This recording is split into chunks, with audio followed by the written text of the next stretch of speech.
Hey, yo, what's going on, everybody? It is the Graveyard's very own Ghost the Rebel and Son Rondu. Ghost, bro, how are you doing this fine morning? Good morning, world. Good morning, brother. I'm doing swell. Got my coffee, and we got some shit to talk about. There is actually a lot of shit to talk about. Now, I apologize ahead of time if I sound groggy. I am hungover. Did he say I have a hungover? Hangover. This No, I said man I'm is hungover. lit. No, I'm hungover. I got the Whoa, Daredevil whoa, shades on. pause. Hey, whoa. Wait, what happened? What I say? No. Never mind. I got the Daredevil shades on. I got my water. I got my coffee. I got this. I don't know. I got some like delight. But this shit is fire though. This man said I got the Stevie Wonder 15s. um. Well, I really shouldn't be eating while talking. That's rude. I'm sorry. Wait, what? I said I shouldn't be eating while talking. That's rude. But we're gonna keep going. It's the struggle. So first things first. I'm a realist. realist. Hey. Let's talk about the $3 million scandal with Vince McMahon. Bro, what are your thoughts on that? That's my thought. Here's the thing, right? I've been watching wrestling for like over 20 years, maybe like 25 years, right? Right. And Right. there's certain things I've heard, there's certain things I've seen, and it's not even within wrestling, but then outside of wrestling. You know how this goes. You go with the old white man who has $1 million, $1 billion, $1 trillion company, and now it's a corporate thing, and you hear some stories come out, be like, it just make you feel uncomfortable. I wish my camera was on so you could see the expressions, because my expression is telling it all. Now, this first of all, these are allegations. Let's just point that out. We're not saying this is a fact, because we're not going to be tied Okay. to any sort of legality. Like, oh, you said this. Listen, these are alleged. Okay, they're still alleged. Um, this is not the first time I've heard of this. This is not the first time I've seen it. This is it's bizarre because this kind of came out of, I don't want to say it came out of nowhere, but this kind of did sprung out like nowhere. Like, where'd this come from? And out of, what was it? The Washington Post, out of all things, they reported on this public matter. For those who I don't think it. know, huh? Go ahead. Yeah. No, I was saying I think it was the Washington Post that came out with it, and then it just kind of got leaked everywhere else. But I do want to piggyback off of what you just said, how it just kind of came out of nowhere. It kind of did, especially the night before SmackDown. So I don't know. Maybe I don't want to say it was coincidental because he showed up like right after, you know. So I don't know. I thought that was just kind of weird. You know what I mean? Right. For those that are So not aware of like what we're talking about, so Vince McMahon, who is the CEO of WWE Wrestling, for those who on Doctrine, who just coined wrestling as WWE. No, there's more than one promotion. Go look them up. They're actually pretty fire. Anyway, yes, so they are. Vince McMahon is under fire with a $3 million, are we calling it like lawsuit, allegation, basically with a former WWE employee that used to work for them. I think this past April, it was a hush deal that turned from, or that started with just the person working for them, and it turned sexual, which also brought in a double salary. I think what the numbers were, this person was starting off with 100K. It got bumped to 200K when it turned sexual, and then they left for whatever reason. But then this email that was made public by the friend of the quote unquote, I'm just gonna say victim because I don't want to coin them as a victim or like that. Just the jargon, the person, right? Right. The friend of that person made that email public, and that's how the Washington Post somehow got it, and yada yada yada. Now, the WWE Board of Directors is conducting the investigation on Vince McMahon, which raises another eyebrow, like The Rock. Like, what? Why them? Actually, that actually ties into the next topic. But yeah, that's what's going on. He's under fire. He's allegedly having some sexual misconduct and misappropriation of funds from the company. So, and that's another big thing. So, yike. That's what's going on. Caught y'all up to speed. What are you thinking about, bro? I want to say something like this should surprise me, but Mm-hmm. it's like after all the shit that's been going on in WWE for the past X amount of years, you know, there's always been these allegations, sexual misconducts, just leaks, a whole bunch of bullshit, you know. And it's not just surrounding Vince, but the company as a whole, you know. Yeah. And what's crazy about this is like money is the root of all evil. You know what I mean? Because he literally, like you said, he gave, so and so hush money. You know, don't talk about this. I'll give you X amount of dollars. And it's just, it's wild to me that it took something like this to come out versus, you know, and also, you know what? Let me just read this out loud right quick. So when you were saying about how he bumped up her salary, he said, okay, so the Wall Street Journal wrote the anonymous emails obtained by the board's investigative committee detailed a relationship between McMahon and a former employee.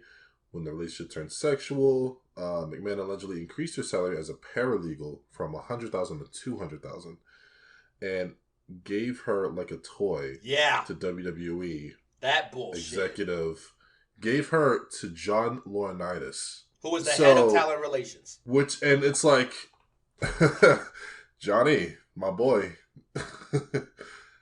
Now, let's be honest. Not a lot of people liked you from the start. But it's like now this is like a whole new thing. And it's like that's Vince's right hand man. You know what I'm saying? Yeah. So there's a lot of speculation around this situation that I don't think they're going to be made public of this anytime soon. If they do, I think that'll kind of, I don't want to say it'll surprise me, but it's like, you know what I mean? Mm-hmm.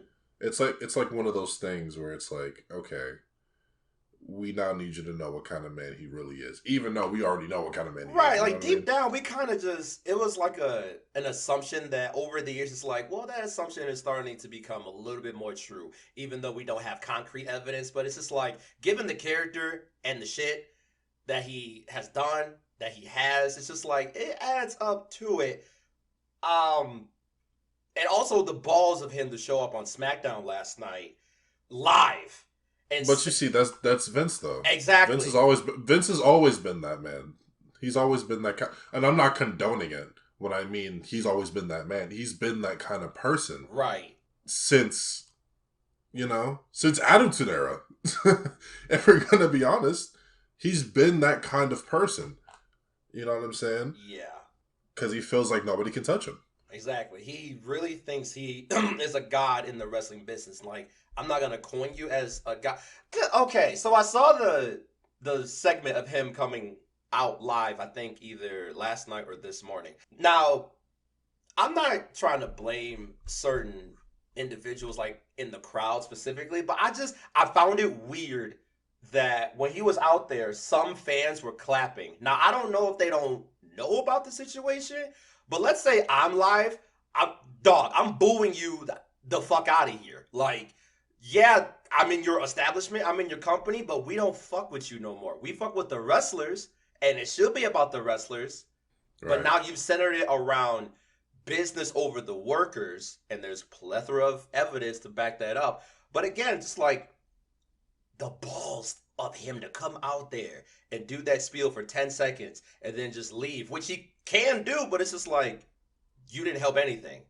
Like, you're trying to save face. You ain't saving face at all, because we're in a different time. This would have worked back in the day, and it had worked back in the day years ago before social media is where it is now. But now, literally anyone can have evidence on you. You can't do shit without some sort of evidence being saved by somebody that's going to be used against you. It doesn't matter if you have $1 billion, $1 trillion, $250 billion. Your ass is going to suffer to some degree. So fuck Johnny And too. and it's crazy about that what you just said about him having safe face coming out to SmackDown. I think it was just one of those things where it's like I think he was going to do that anyway, but because everything had leaked out the way it did, it was like, oh shit. Now I gotta go fucking face these people. You know how Vince is. You know what I'm saying? Yeah, but did he So have to do it though? maybe he didn't have to do it, but I just think it's It would have Vince, been. bro. I know, Nobody, but it would have been better nobody. off if he would have shut his ass up and just not be out there. Just disappear and deal with your shit. Don't come out there. Anyway, that's just my 2 cents on it. I mean, I understand where you're coming from, but it's like you know how certain people are when it comes to dealing with business. It's sometimes it's like, all right, people know. Let me just do what I got to do, and then let me get the fuck out of here. You know what I mean? And it's like, once again, I'm not condoning his actions in any sort of way, but it's like you know, I just believe it's just one of those things that he did. Yeah. And also, let me just point out right quick that also in this, with these allegations, everything that's going on, it said that the employee hadn't made any claims of harassment against McMahon, and that the board's investigation also determined that the relationship between McMahon and the former employee was consensual. Mm. So, Wait, this is from where? Yahoo Sports. So I think the actual excerpt came from the company itself or some like a representative of the company. My 2 cents on that, anyone can type up anything. I can Fair type enough. that. I can type that up. See, and that's a crazy thing about where we are now. It's like anyone can do anything. So what makes you believe I'm gonna believe that? I'm not gonna lie to you. I was trying to read it from Wall Street Journal, but it said I had to subscribe. Oh hell no, no. To read, Right. bro. I know we all need. This is why we need inflation. Like this is why we are inflation. Everything costs money. Why I need a subscription to read? I ain't, bro. You can. I don't read for free. What makes you think I'm gonna pay for it? I think, okay, so maybe, I don't know. There's a lot of shit that the wrestling world is fucking wild, you know? But it's like, I think for me is like, I like to give people benefit of the doubt, and I think that's like my personal issue. You know what I mean? But I don't know. Not that nigga though. Sorry, not sorry. That's just my take. No, sorry. I agree with you. Give people the benefit of the doubt. Some people don't. Some people shouldn't. No, I understand. I agree with that. But it's like I don't know, bro. Because you gotta understand. Sometimes, because let's be real, we don't know what fucking happened behind closed doors. We don't know what the fuck what they really had going on. So it's like, for all we know, it could have been. Even though I know this is kind of, I hope I'm using this word in the right sense, contradicting what I'm saying, but it's like, what if it was, because we're not going to sit here and like women haven't, played the other role. Dog, You know what I'm saying? we about to defuse. I'm gonna tell you that right now. We're about to defuse right now. I'm sorry. I'm not taking sides. I hear you. I hear you. You know what I'm saying? I don't want it to sound like I'm taking sides with this nigga. Like, no, that's not it at all. I know you're not. You're playing devil's advocate. No, I know. I do it too. I feel you. That's crazy. That's what my brother be telling my other brother. Bro. They be playing devil's advocate. I don't know. I mean, listen, once again, the entire situation is fucking crazy. Which kind of leads into the next topic. Mm-hmm. He also stepped down as CEO. Stepped down as chairman of WWE. And his daughter, now, recent reports had said that apparently she is now officially CEO of WWE, where when all these allegations came down, he had voluntarily stepped down, and Stephanie was interim chairwoman. But now a lot of recent reports saying that she is officially CEO of WWE. And I've seen a lot of mixed reactions from, social media saying that, oh, this is good for business or all that stupid shit. Business isn't always good. But regardless, personally to me, I want to say there could be a change because Vince has stepped down. But it's like, at the same time, like, what do you think? This topic right here is crazy on a couple of fronts. One, the fact that he stepped down, and Vince has a strong hold on the company. He could be on voluntarily. He voluntarily, right? He right. could be on his deathbed. He is not giving up this company at all. He is going to die as the CEO, right? And all of a sudden, right when this story came out, you step down, like, however temporary, I'm using air quotes, temporary or not, that is super red flag number one. Super red flag number two, Stephanie is the interim. She just got essentially booted like 2 weeks ago from the company. And like they tried to say originally that she was taking time away or an extended time away to focus on her family, and that's fine and that's all good. I think it was later revealed that Vince basically booted her out the company for whatever reason. But now she's back? Like, don't get me wrong, I'm glad that she's back, but I feel like what y'all just told us 2 weeks ago, and then now all of a sudden she's the CEO? Like, what? Huh? Like, what? I'm confused. What is happening? So, there's just too much gas on the fire, and there's so many questions. Like, as far as her bringing change into the company, there's great potential there, I feel like. But at the same time, I don't know what else she does behind the scenes. Not to say, like, she's a demon or anything like that, like her father. But it's just like, I do have some confidence, but I'm too focused on, like, how they're treating the workers. I'm worried about the workers. Fuck the execs. Fuck the marketing. Fuck the companies or the deals. I don't care about that. What I'm worried about is how they're going to treat the people that are making the bread. You feel me? That are providing the bread. Because, I mean, the fact that Stephanie is in charge, I mean, that should be great for women, I hope. Like, please push the women better. But it's so bizarre. I can't even fathom everything because everything came out of nowhere in a whirlwind. I'm like, I can't even process anything. But right. I don't know. Bro, there was this meme I saw. Maybe you saw it. It was, remember when Seth Rollins turned on the Shield? Yes. There's the one still of Triple H or Randy Orton. Triple H has a sledgehammer.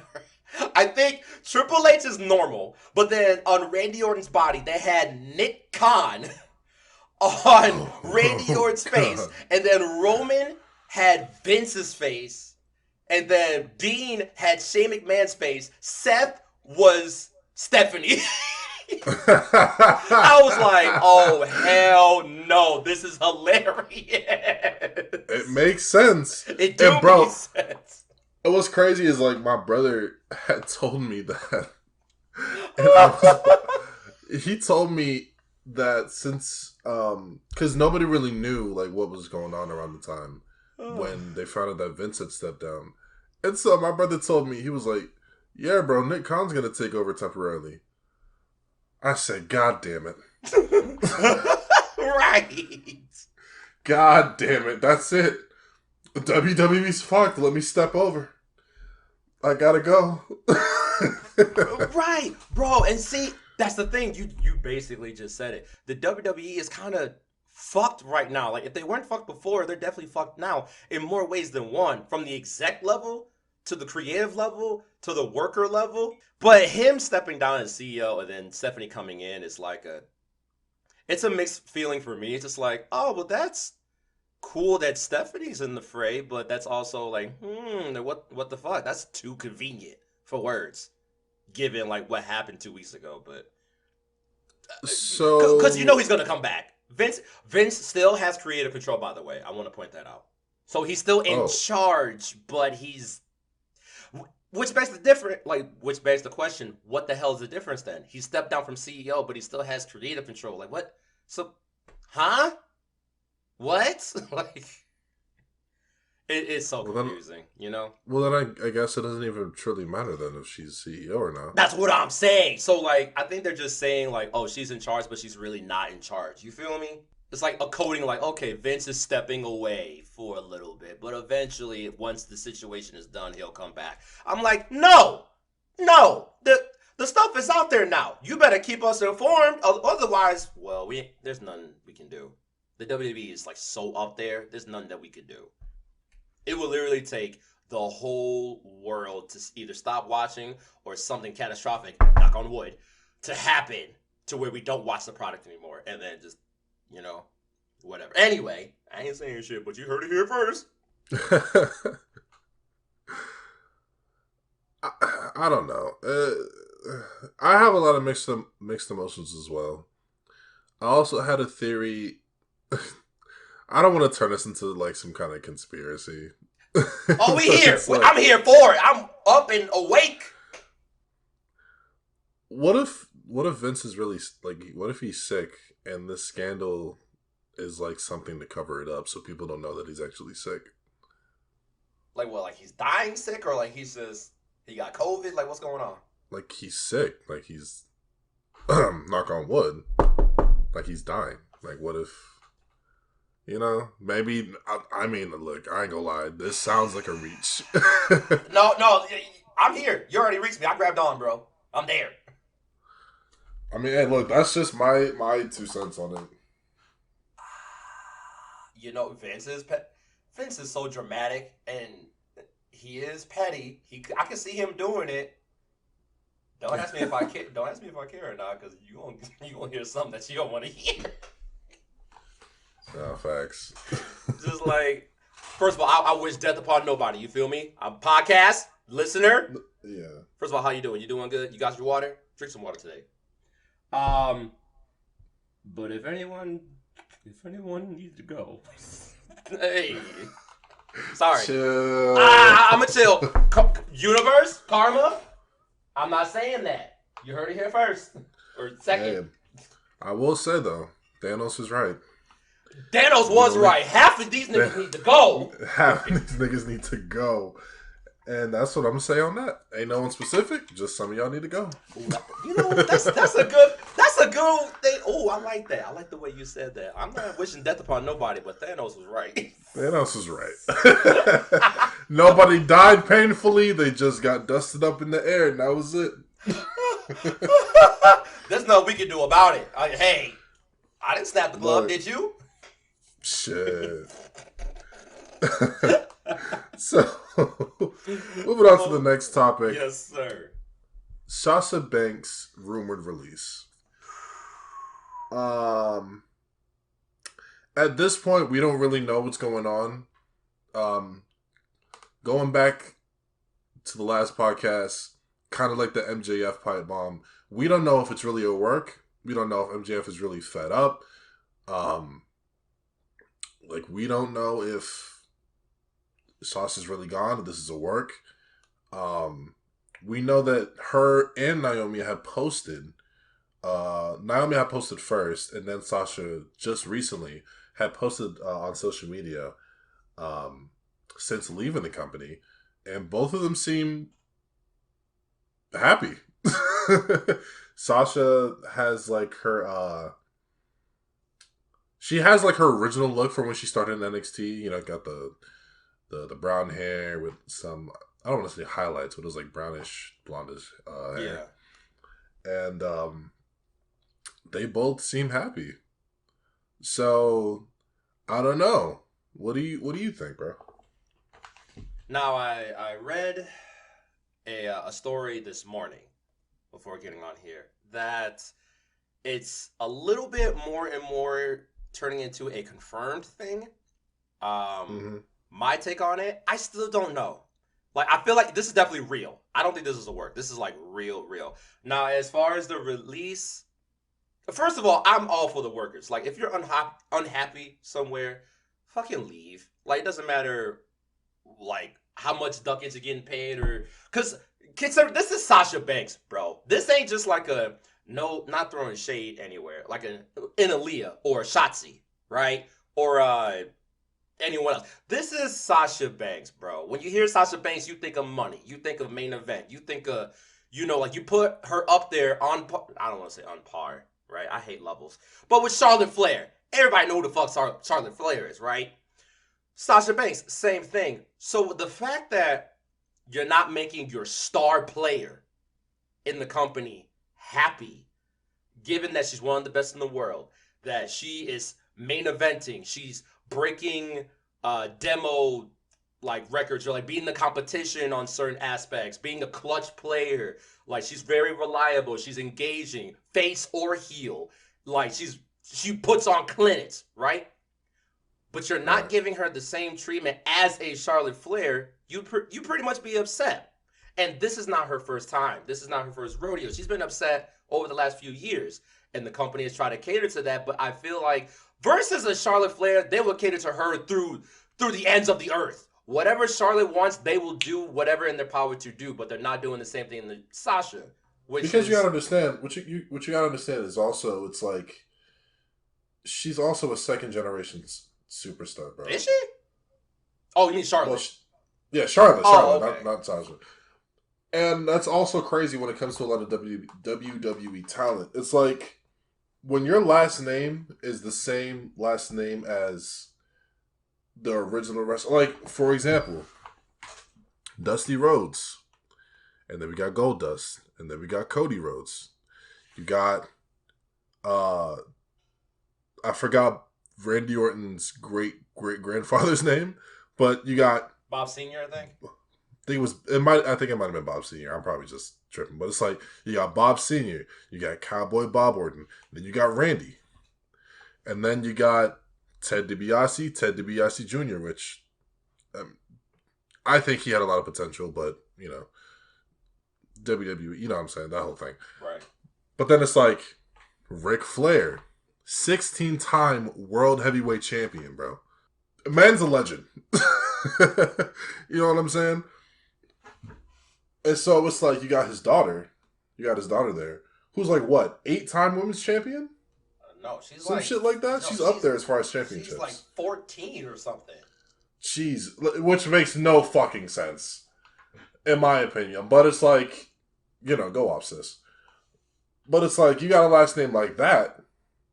Of course, you're going to be the first person that they not run to, but that they try to, versus people like Bayley, people like Bray Wyatt, Braun Strowman, fucking, and I'm also even forgetting about the Usos, who in Roman, who are also like related to The Rock. So it's like you got,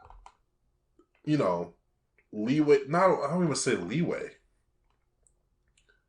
because the Anoa'i is, they're a wrestling generation. But it's like, like I said, you got hard workers like Mustafa Ali, Cedric Alexander, Drew McIntyre, who, mind you, got fired by WWE, worked his ass off just to come back. And you see the physique he's in, you know what I'm saying, versus online Drew McIntyre, where he wasn't as much as a monster. But it's like you got hardworking people like that. Kofi Kingston, Big E, Xavier Woods, Cesaro. Well, Cesaro's not with the company anymore, but I can go on and on and on down the list. But it's like you got hardworking people like that who deserve to be in that spotlight that haven't truly been in there. Now, only very few have been in there, but it's like, I feel like Ricochet deserves it. If Rey Mysterio can do it, Ricochet can damn sure do it, bro. You know what I'm saying? Yeah, I know what you're saying, but that's not what the company is saying. Which is why you got names that end up leaving. Yeah, but Sasha Banks though, there ain't no, if you let Sasha Banks go, that's gonna look so bad on the company.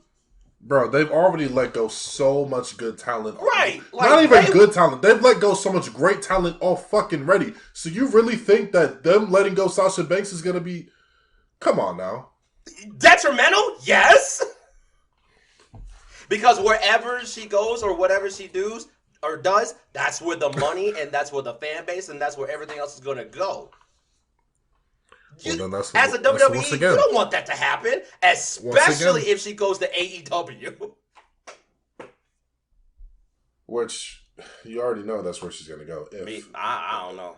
I mean, she does. Great, fantastic. Please, But then again, going back to what we talked about before, nigga, you have 4 of these companies, all these promotions colliding with each other, collaborating with each other, doing what a business should be doing. And it's like, you mean to tell me that Vince is so fucking stubborn to where he can't collaborate with these other great people? Yep. Nigga, AEW in New Japan, Forbidden Door. Are you serious? Nigga, the lineup for that is fucking insane. Nigga, that pay-per-view is gonna be... Nigga, Jay White! Oh my god. Jay fucking White? The Switchblade, nigga? Come on now. Bro. Bro, half of the Undisputed Era is in AEW, bro. And then we got the Good Brothers, Carl Anderson and Luke Gallows. I think he changed his name, by the way. But it's like, bro, oh my god. Samoa Joe of all fucking people. Bro, dude, Ghost. You know why? Because you know. Ghost. I'm about to pop out. Go ahead. Ghost. What's Come up? on now. Come on now. You mean to tell me Christian? Nigga, Christian? Bro, you mean to tell me that you let go all these star... EC3, Braun Strowman, you let go all these star fucking players. Every one of them should have been a world champion, bro. Every single fucking one of them. And then you have Bray Wyatt. Nigga, Bray Wyatt... Nigga, oh my god, I'm lightheaded. Oh shit, I forgot I'm still hungover. My man's awake. Oh shit. It doesn't make... Ooh, shit. Let me drink some water. Man, it's hot. Pause. No pause. It doesn't make sense to me on why you would let go all of this star talent. Keith Lee. Dog, like, it's crazy to me on how big... I don't even say how big the indie circuit has gotten. Like... It just baffles me that it's like you have all these other corporations building partnerships with each other, having all these other wrestlers collabing with each other, working with each other, figuring out things, trying to make shit work. That is a beautiful fucking thing. It is.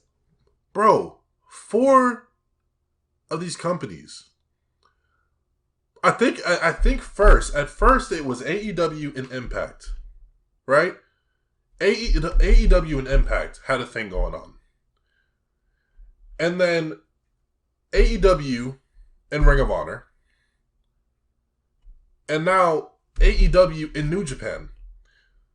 So it's like there were a lot of people comparing I keep getting off track. There were a lot of people comparing WCW to AEW because they got all these stars, right? And a lot of people are worried because you got all this star power, all this talent, and you don't know what to do with it. So I think right now they're kind of starting to shy away from that. They're kind of starting to figure out where to put these certain players on the chessboard. You know, and I see that. And, you know, then again, not a lot of people will also see that. But, you know, other people are entitled to their own opinion. You know what I'm saying? And I respect that. But then again, it's like, you know how wrestling fans are. You know. Depends on, like, which... yeah, I feel you. Yeah. But... You know, I think right now AEW has a really good thing going for them right now. And it's like we can wish as many times. We can talk about how much we want WWE to change, how we wish this would happen, how much we want this to happen. But it's like it it probably won't for quite a while. You know what I'm saying? Literally last night, bro, and I don't know if you peeped this, but Brock Lesnar came back. So now once again, because apparently Randy has all these issues going on with his back, where he may actually not come back until what, mid 2023? Something like that, yeah. Now they changed the card on SummerSlam for the titles to where it used to be Randy versus Roman, but now once again it's Brock versus Roman. So I'm not too excited about that match because you know how I felt. Actually, we all watched WrestleMania together. We did. And that match was very lackluster. I thought the way they was building it up, the way every Friday Night SmackDown was being handled, I was like, okay, this is gonna be a big fucking match. Nope, not at all. It was just Superman punch after Superman punch, suplex after suplex, 3 spears, 4 F5s. It just made no sense. It was a spot fest, a Heyman spot fest. Heyman spot fest. Now, I will say they did have some really good spots. I will like to point that out. But other than that, it wasn't a memorable match. It wasn't a memorable match. Now, WrestleMania as a whole, I thought was a really good pay-per-view. Oh yeah, it was very solid. It was solid. Like I said, I haven't felt like that since I was a kid. Like, I haven't felt excitement for that. Like, every match that I watch, at least for night one, had me on the edge of my fucking seat, dude. Every match was a 5-star, in my opinion. Maybe except one. But, you know, night 2, you know, it had some highs, it had some lows. But overall, if we're putting the pay-per-view together, I give it a 8.5 out of 10. I think that's fairly reasonable. Mm-hmm. I think that's very reasonable. But that's all I gotta say on that. What are your thoughts about? Man, I got a lot of thoughts. Right, I just went on a fucking rant. I just realized. No, that's why we doing this. We're gonna swing back to. It was right after we were talking about the whole Sasha thing. I had said if Sasha goes to AEW, that's cool. If she doesn't, that's fine. But with the releases, now the thing in common with the releases is that, or the most common topic of that is that Vince just gets bored of people really quick. It doesn't matter if the fans want them over to the moon. Like, please make them an IC champ, US champ, women's champ, whatever, world champ. Make them champion. Take Mustafa Ali for a second. Give this man a title. The fans are screaming it. Please treat him better. But Vince don't care. Because Vince has 80%, at least, I think, 80% of the vote. So it doesn't matter if the execs want this to happen. If Vince doesn't want it to happen, it's not going to fucking happen. Which is unfortunate. Because people suck. Like, people just fall off the face of the earth. And it's not the workers' fault. It's creators' fault. It's Vince's fault. So when people get released, Vince just got bored of his toys. And then he's like, well, I don't need you anymore. I'm literally going to leave. He's a big-ass kid. He's a big child, literally. He might have Alzheimer's. I ain't going to lie to you. But it's just so unfortunate because we see the potential of the workers, but he doesn't. Once he's bored, that's it. It's hard changing his mind. So, and now people got to find elsewhere to work, which is these other companies. Now, the reason why Vince, not the company, WWE, but Vince won't do interpromotional stuff, or not interpromotional, I'm sorry. No, yeah, interpromotional stuff is because of Vince. He's very controlling. We've seen this over the test of time. We wanted, or I think they tried to do a New Japan thing a couple years ago. New Japan turned them down. Why? Because New Japan knew what was up. If we start bringing our people over there, or vice versa, or actually, no, I think it's the New Japan to the WWE way, we know what this is going to be. Look at Shinsuke. That's a prime example. Shinsuke was the king in New Japan. Brought him over here, bro. Yes, he was. He was the king in New Japan. They brought him over to WWE. I'm like, oh, I didn't even know who Shinsuke was until they brought him into NXT. I'm like, oh, this dude look fire. Oh, he look crazy. He popping off. I'm excited. I'm like, there's some prospects. That's cool. He won the Royal Rumble, which I was kind of surprised that they happened, but I wanted him to win. I'm like, that's such a left field decision, but I'm here for it. Not even the main event of WrestleMania, but he feuded with AJ Styles. I'm like, please, if there was ever a time to put a strap on somebody right now early in the game, put it on Shinsuke. I don't care if it's AJ Styles, like, taking him off him. Shinsuke, this is too good. Or this is almost a New Japan match. Now, the match itself was okay. It was like, you could put it on SmackDown, and it would have been the same. But after that, Shinsuke went down. And that's the trend that Vince does with people, even calling them from NXT, the own product, right? So if he's going to do that to his own product, imagine what he's going to do to someone else's product, someone else's company. So it's not so much, Vince is also saying no to certain companies too, but now WWE has a reputation that's public that people are going to say no because they know what's going to happen. We've seen it with our own eyes with these releases, Bray Wyatt, or these prospects like Shayna Baszler, MMA, legit. Was born for this, and now what is she? A jobber? What? He does not see the worth and the legitimacy. Why? Because he's catering to his customers, which is Fox and these other brands and these other corporate structures. They're not catering to the fans anymore, whereas other companies are, because they're not corporate. Okay, like they might have some hierarchy here and there, but they're not the fucking powerhouse of destruction that is now the WWE. Whereas back in the day with WCW, oh, it's just another, competition. The WWE wasn't as corporate as it is now. Now it's like a mega corporate, which is scary. It's like your 9 to 5. Any old 9 to 5. Now it's corporate structure. I'm like, now you're not even thinking about the workers.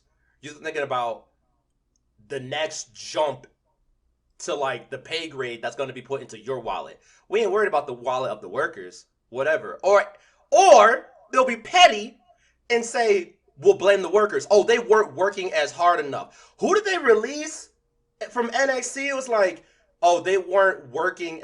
It was, not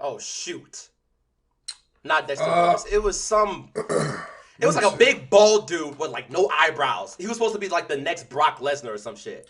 Oh, fucking, I know who you're talking about. Yeah. What's his name? Hold on. I gotta look it up now. I got you. Harland. There we go. What's his name? Harland. Yes, thank you. That's his name. Like, they're gonna say, oh, this person wasn't working to the level that we wanted them to work at. He wasn't scheduled to do shit. You didn't even show it to us. He didn't do shit. Bro, they had the nigga literally on some fucking on some Sting shit. And right. Sting made that shit look cool. But it's like all the nigga did was literally just stand in certain places and just stare at the fucking ring. Right. And he didn't do shit. That's not his fault. Right, and that's the problem. That's another reputation that the company kind of as a whole has, that other people are seeing it. Other promotions are seeing it. You can literally do everything that they tell you to, and they'll still release you. So why would I want to go there? Why would I bring my talent over there? Because they're going to fuck them up. Just saying. Like, what? And I know you're going on your rant right now, but I just want to say this right quick. I'm hot, bro. Going back to the Shinsuke Nakamura versus AJ Styles match. That match right there I was really excited for that match because they faced each other in New Japan. Mm-hmm. And that match was great. So, thinking that, yes, Shinsuke wins the Royal Rumble. He goes up to AJ Styles. They already got history with each other. And let's not forget, AJ Styles, we're not going to say it now like AJ isn't that nigga, right? AJ been the GOAT. He's been the fucking GOAT. Bro, Impact Days. Fucking flawless. New Japan. Don't even get me on started on New Japan. Nigga was the Bullet Club leader. Fuck with your boy. You would think WrestleMania, the grandest stages of them all, this being a fucking 7-star fucking match. AJ keeps the title? Shinsuke goes heel. Okay, understandable. That was cool. Match was lackluster. Wasn't even satisfied. Had some good spots, yes. Mm-hmm. They go on for about what, a 2 month feud? Too long. 2 yeah, a too long a too long month feud. And it always ends with disqualifications. Right.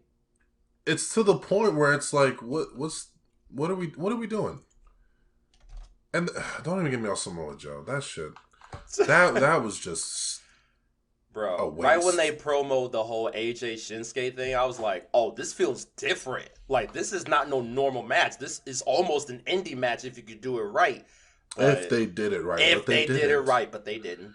They didn't. And it's like, I hate the comparison thing because I've been compared to in certain aspects. So it's like, I want to go back to way back. Let's go to 2009. Ooh-wee. Jeff Hardy versus Edge for the World Heavyweight title.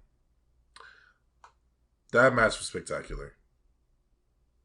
And it's like, because normally you would see, like, I'm not even going to say big names. It's like, because, Vince had a thing for, ripped, big, Triple H, for example. Big, meaty man slapping man meat.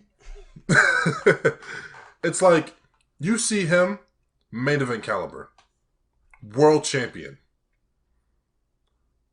And it's like, you see guys, but then it's like, you see guys like Rey Mysterio.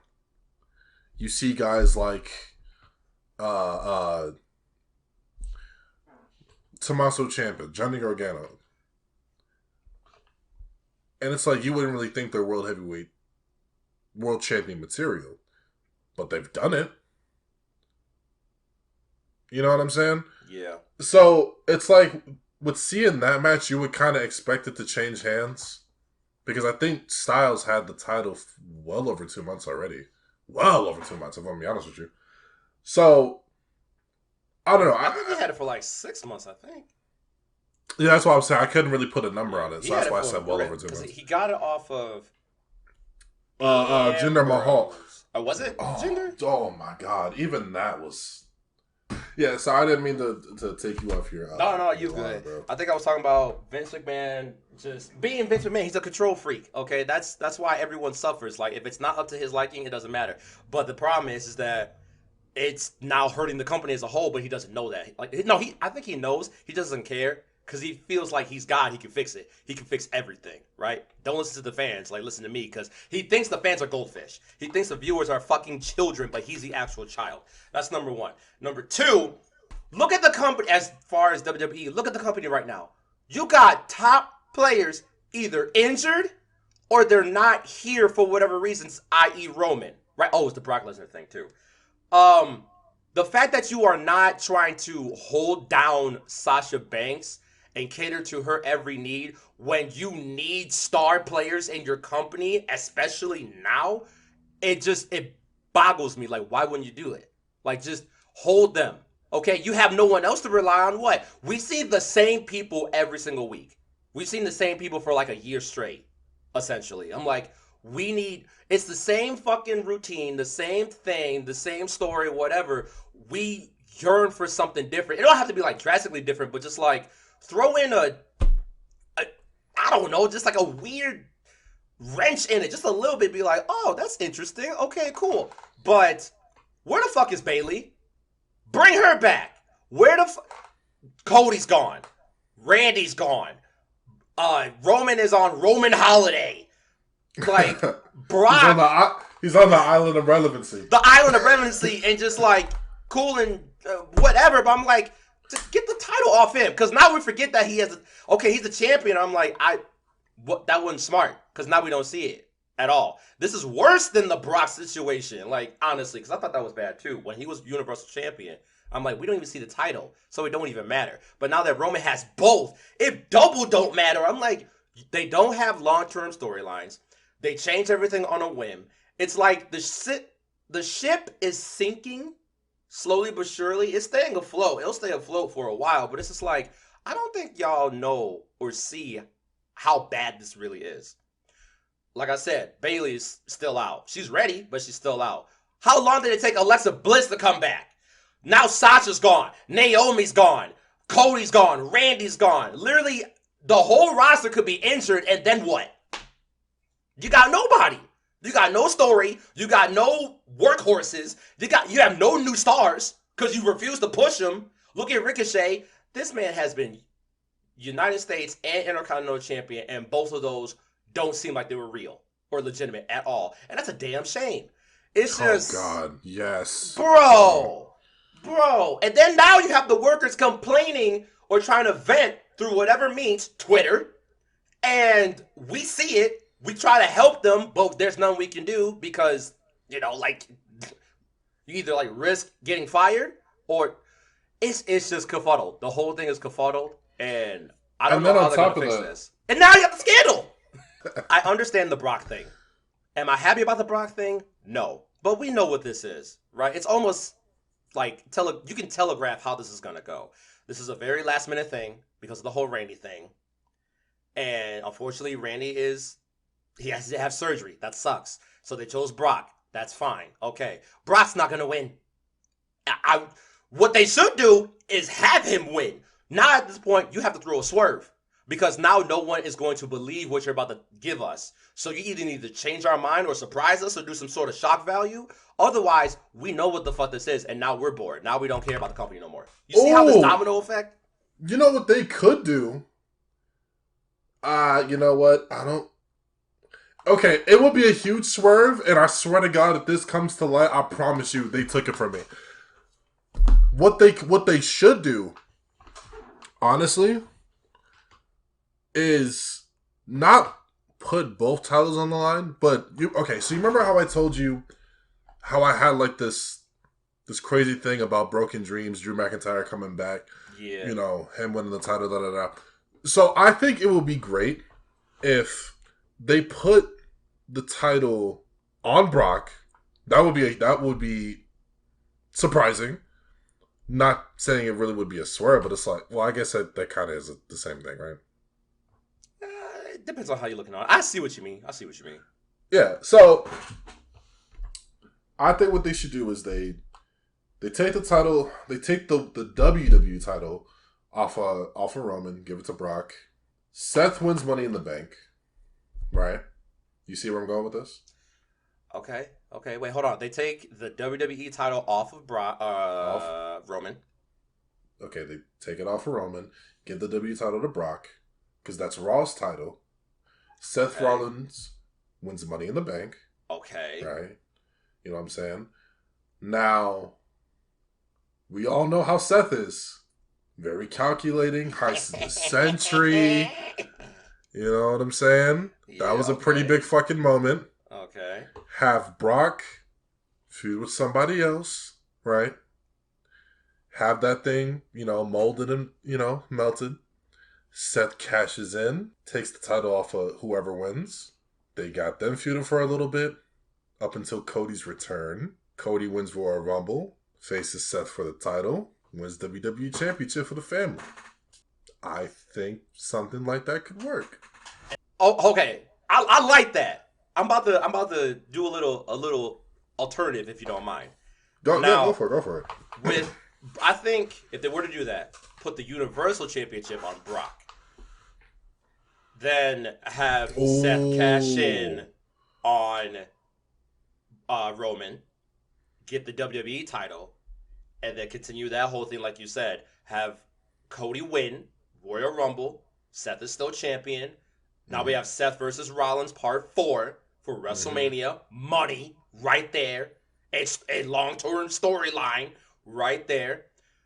Then Cody would win. God, I would feel so bad for Seth then because he lost 4. But he's Seth Rollins though, so it's fine. It's Seth, bro. I mean, look, I love Seth Rollins, bro. In my top 5.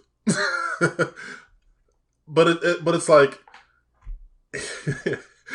Yes, he did lose, what, 3 times already? He did lose 3. Oh wait, I'll continue with that. And then you get if they actually do this. So Roman, he probably steps away for a little bit longer, then comes back, gets the Universal title back from Brock through another fucking match, which we don't need. But then that also sets up for if he agrees to this, The Rock versus Roman for WrestleMania in Hollywood too. Look at that. 2 main events. That's crazy. Look at that. That's great. That's great booking, actually. Hi, Rondu. I mean, look, we gonna see who's the real head of the table then, because, look, I mean, let's be honest. It's Roman. It's Roman. You know Roman's going to win. I mean... and that sucks because it's so telegraphed. Like, we can see, like, why, you know, because... if The Rock won, that would be so crazy. Yeah, because he has no... I don't think he has any signed-up movie deals for next year. He could. So he has, like... But he has everything else. This man might as well be president. He got so many companies and deals, and he's buying... Bro, I don't know if you saw the clip of... he bought Tamina a house. That's what I was going to bring that up, talking about how he's the head of the table. This man can do no wrong. That's taking care of family, bro. Dude, The Rock is my dad. The fuck? That's my real dad. That's everybody's dad. Shit, I'm trying to be on that. That's what I'm saying. I'm trying to be like that. I want to buy my people a house. That's so crazy, bro. But anyway, it's just like you see the slump that they're in, though. Like, but it's like if they truly listen to the fans, not saying all the fans, because some of the fans be on some bullshit. But it's like they need. We ain't talk about them. No, but it's like you gotta understand, bro. They need some of the fans that really know the product, that grew up watching this shit. They need some of them as writers in the room. Like, they really should give some, not all, definitely not all, but some of the power to the fans. You know what I'm saying? Listen to the people. You know what I'm saying? Look, remember back in, what was it, 2011? You remember People Power? Ew. When you said John Laurinaitis earlier, I was like, that's all I could think about, People Power. I'm like, People Power. I hate You remember that shit when they was so-called listening to the people? Oh, yeah. God. Low-key, that's what they meant, but yeah. I mean, you ain't lying. But it's like, they've done this. And you remember the app shit that they used to do? The what? The app shit. So, you remember Cyber Sunday? Oh, shit. Cyber Sunday? Cyber Tuesday? Yeah, yes. And you remember they'd be like, oh, if you want to see this person, this man. You know what I'm saying? That's what I'm saying. Like, you see, like, you bring back shit like that, I promise you. Bro. You know why they stopped that? I agree with you. I do. That's what I'm saying. Like, bro, all these fucking ideas, but it's because of the era that we're in. They're not. That's the past. What's in the past stays in the past, and I understand that. But it's like for some feeling nostalgia, bro. You know what I'm saying? Like, if they can just have a sit down. Really, you know, like, I'm not saying scroll through, you know, all the social media shit, but it's like really, like, hone it, come up with some ideas. Like, I understand it's a corporate thing, da da da da. You feel like you, but I promise you, they would probably gain a lot by just not just bringing back old pay-per-views and such, but it's like they kind of like mix it in a little bit. You know what I'm saying? Mm-hmm. I agree with you. Instead of like these one-off fucking pay-per-views like Great Balls of Fire or fucking or fucking Super Showdown or fucking there was another one, Payback. When's the last time we seen a Payback pay-per-view? Dude, Payback was low-key kind of scary because that's when revenge, you know? That's what I'm saying. Payback, bro, nigga. When I think of Payback, I think of Evolution versus The Shield. That was a great fucking match. That was fire. And it's like, bro, Judgment Day. Remember Judgment Day? We haven't seen a Bro, come on now. I love Judgment Day though, but hold on, I'm looking up a list. This is Stomping Grounds. Yeah, oh my god, bro. I don't even remember that fucking pay-per-view. Exactly. I forgot that was a thing. Oh my god.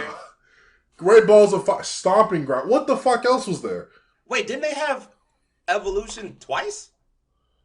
No, they that did was only that was the women's pay-per-view. Yeah, it was. They only had one time. They only had one? I could have sworn they had two. I thought they had two, but hold on. I think you're probably confusing it with the Mae Young Classic. Nah, I ain't watch it, but Evolution was fire. Like the whole concept, I'm like, do more of this, please. Have more than one of these. But it's like you do these pay-per-views knowing that they're going to be one-offs. And it's like, what's the point of a pay-per-view if it's not going to be recurring? Do something, bro, like something that's reoccurring. Elimination Chamber, WrestleMania, SummerSlam. Shit that you know is going to keep the people going. It's like, you know what I'm saying? Instead of these fucking cheap-ass, dumb-ass fucking names. It's like, that you know niggas are going to make memes of. Nigga, you know how many fucking memes I've seen of Great Balls of Fire? That's why it was only one time, because it was... Bro, Stomping Grounds, and I didn't even fucking hear of that one. I didn't even know that there was a pay-per-view called Stomping Grounds.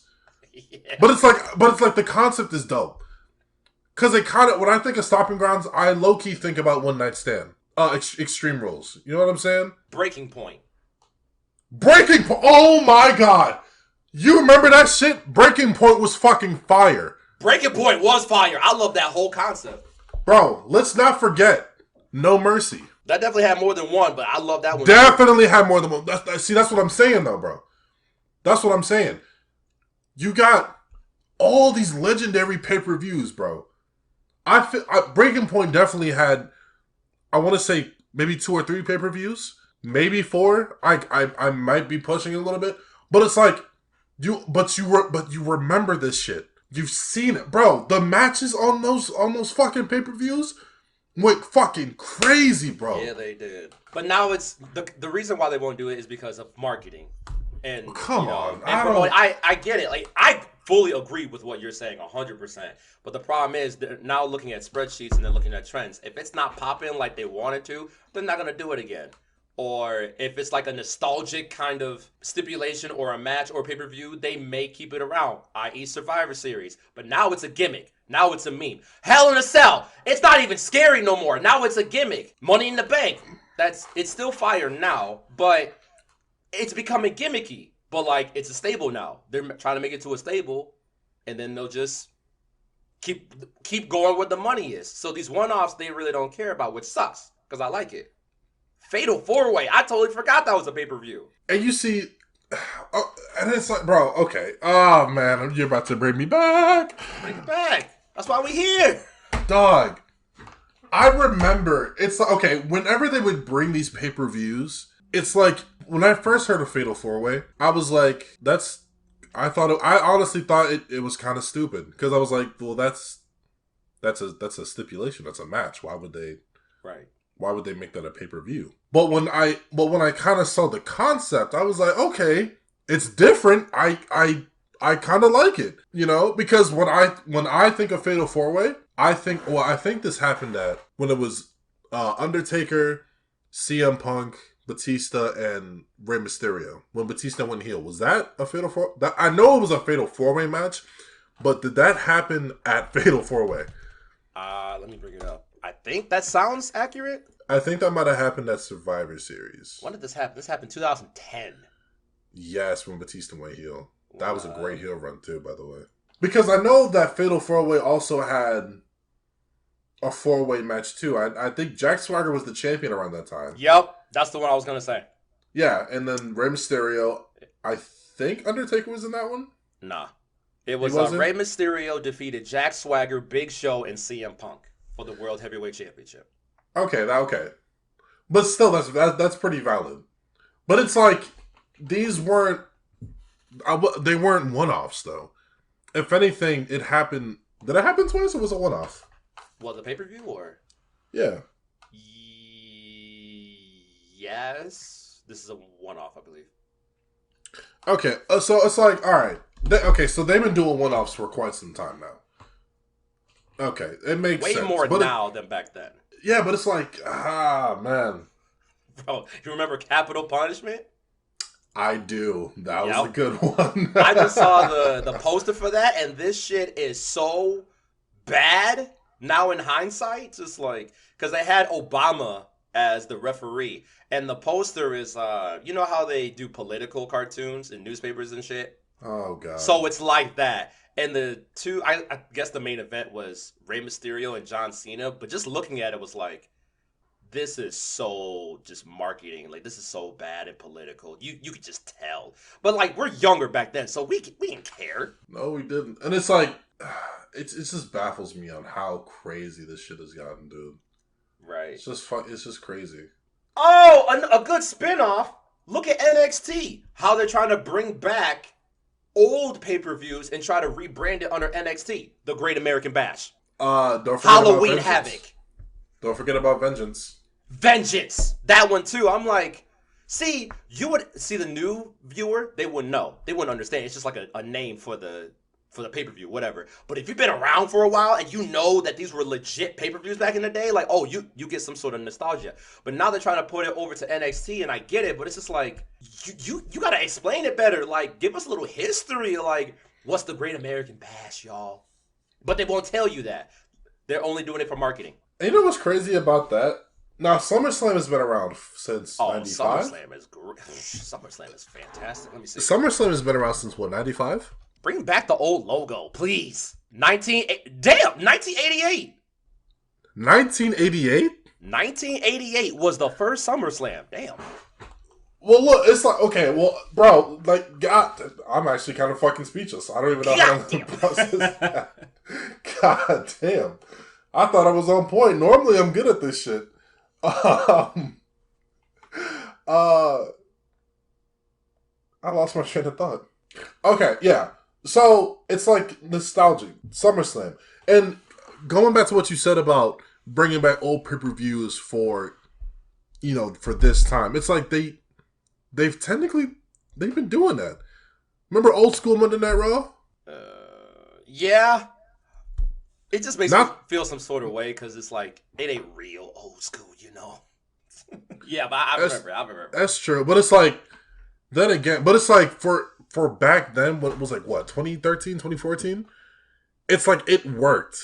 Yeah. It worked to a degree because it's like, okay, and most of these wrestlers were still alive. And it was a mixture of the old generation with the new generation. Yep. Which I guess now is the older generation. You know what I'm saying? Right. So it's like it fit. It made sense. They made it work. But now it's, I don't know. It's just, I understand it just doesn't hit the same. It really don't. Just because they're catering to their customers now. It's not so much the fans, even though they're going to say, we're doing it for the fans. No, you don't. You do it for your sponsors and your... They do it for numbers. Yeah, you do it for your numbers. I'm like, at the end of the day, yeah, get your bread, but it ain't honorable bread. You feel me? It's not honorable bread. That bread kind of sour. It ain't sourdough, because... Like, I've never had sourdough bread, and if I have, I don't remember. It's gotten to this point. Oh, what I wanted to say is it's like, okay, I think we got good enough evidence or a good example of if they were to just grab, let's say, a fan or someone that is good with booking or whatever to kind of change the game. And pun intended, we did have some sort of hope in Triple H. And look how that turned out. He rebranded NXT. Yeah, but then what happened with NXT? Well, they did receive a lot of call-ups. A lot of the... It wasn't even the call-ups, but who took over NXT? Vince McMahon. It was Vince. And then we got NXT 2.0. Yep. And we don't... I mean, some people watch NXT. I don't, but... It's not bad, but it's like, it's something that I wouldn't have thought they would have rebranded it to. You know what I'm saying? Colorful. Yeah. Because it's like, with the original, black and gold. You know what I'm saying? That was... I mean, when you think of the original NXT, you think of Adam Cole, Johnny Gargano, Ricochet, Velveteen Dream. Oh my God. like all those guys. You know what I'm saying? Right. You think of wrestling. Wrestling. And now that it's been changed, it's like, okay, maybe I'll watch it, but it's just not what I'm used to. You know what I'm saying? Because it's all colorful and you know what I'm saying? It's like a playground. But yeah, I do like the new talent. You know what I'm saying? The Usos' little brother is in there, which I was excited to see. You know what I'm saying? You know they got a younger brother, right? No, yeah, I knew they had a little brother. So it's like, and I seen some of his matches, some of his shit, and I was like, okay. See they called him C for the problem Fatu. So I was like, all right, you know what I'm saying? So, you know, when I saw that he got brought to WWE, I was like, all right, this is interesting. I'm kind of scared what they're gonna do with him, but exactly. I got some faith, but it's like you gotta understand because he's an Uso, they're gonna treat him right. Well, you know what I'm saying. So, and you know, Apollo Crews went back to NXT, which I thought was pretty cool. Braun Breaker, who was the nephew of Scott Steiner. Isn't that his son? No, he's the son of Rick Steiner. You're right. He's the son of Rick Steiner. His uncle is Scott. So I was like, and he has the title. You know what I'm saying? So yeah, but you see what I'm talking about when it comes to stuff like this. Mm-hmm.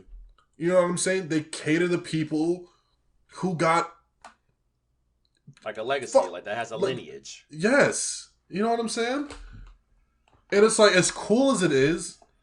Like another person who was underutilized and underrated. I'm gonna give you you know what? I'm gonna give you 3 chances to guess what I'm gonna say. Wait, what's the question? One WWE superstar that is underused and underrated. Mustafa Ali, Cedric Alexander. Someone not from the new generation, someone from the older generation.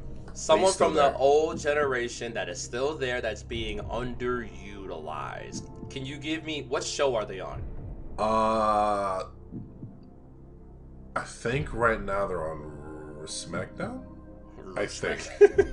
Someone on is it Sheamus? Someone no, I mean he is really good, but it's like someone I guess this is practically giving it away.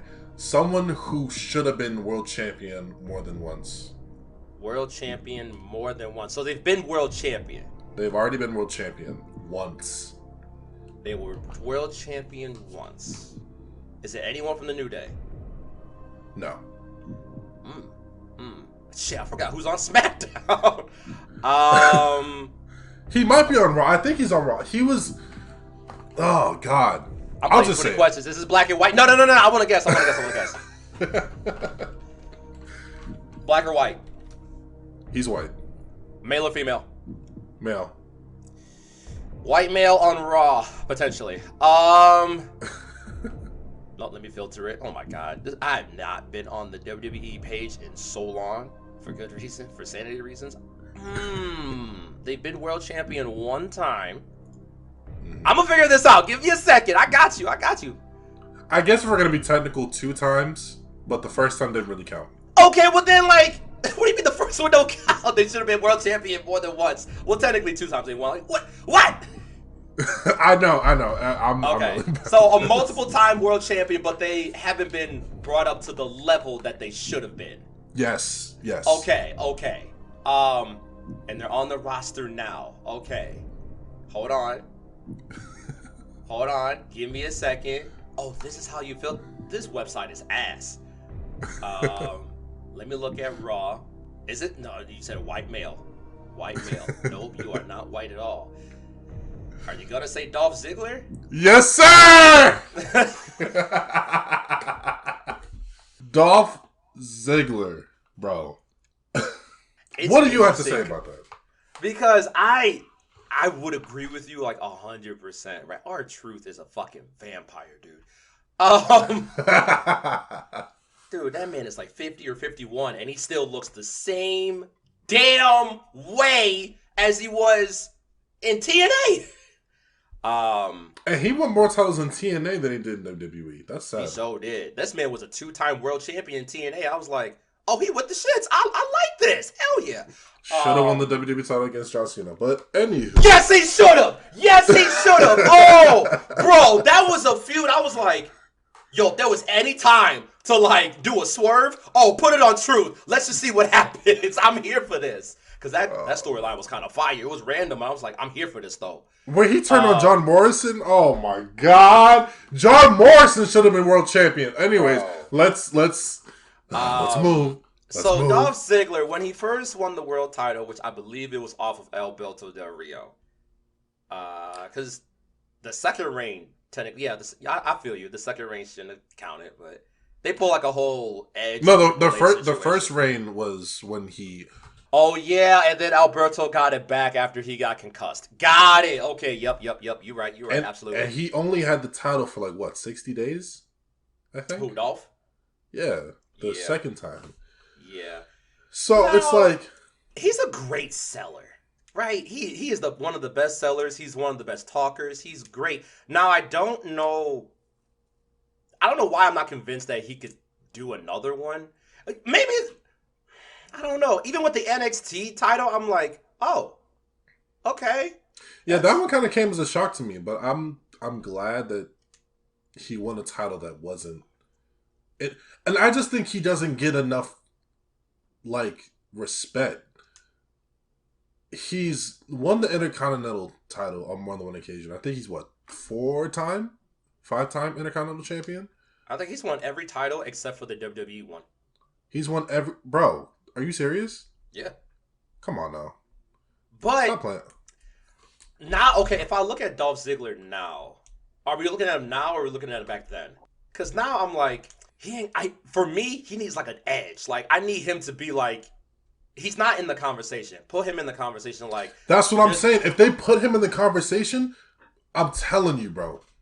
But he needs some, like, make him a super heel. Make him like the next Randy Orton or some shit. Like, heel, like, do some diabolical, like, he ain't really do nothing.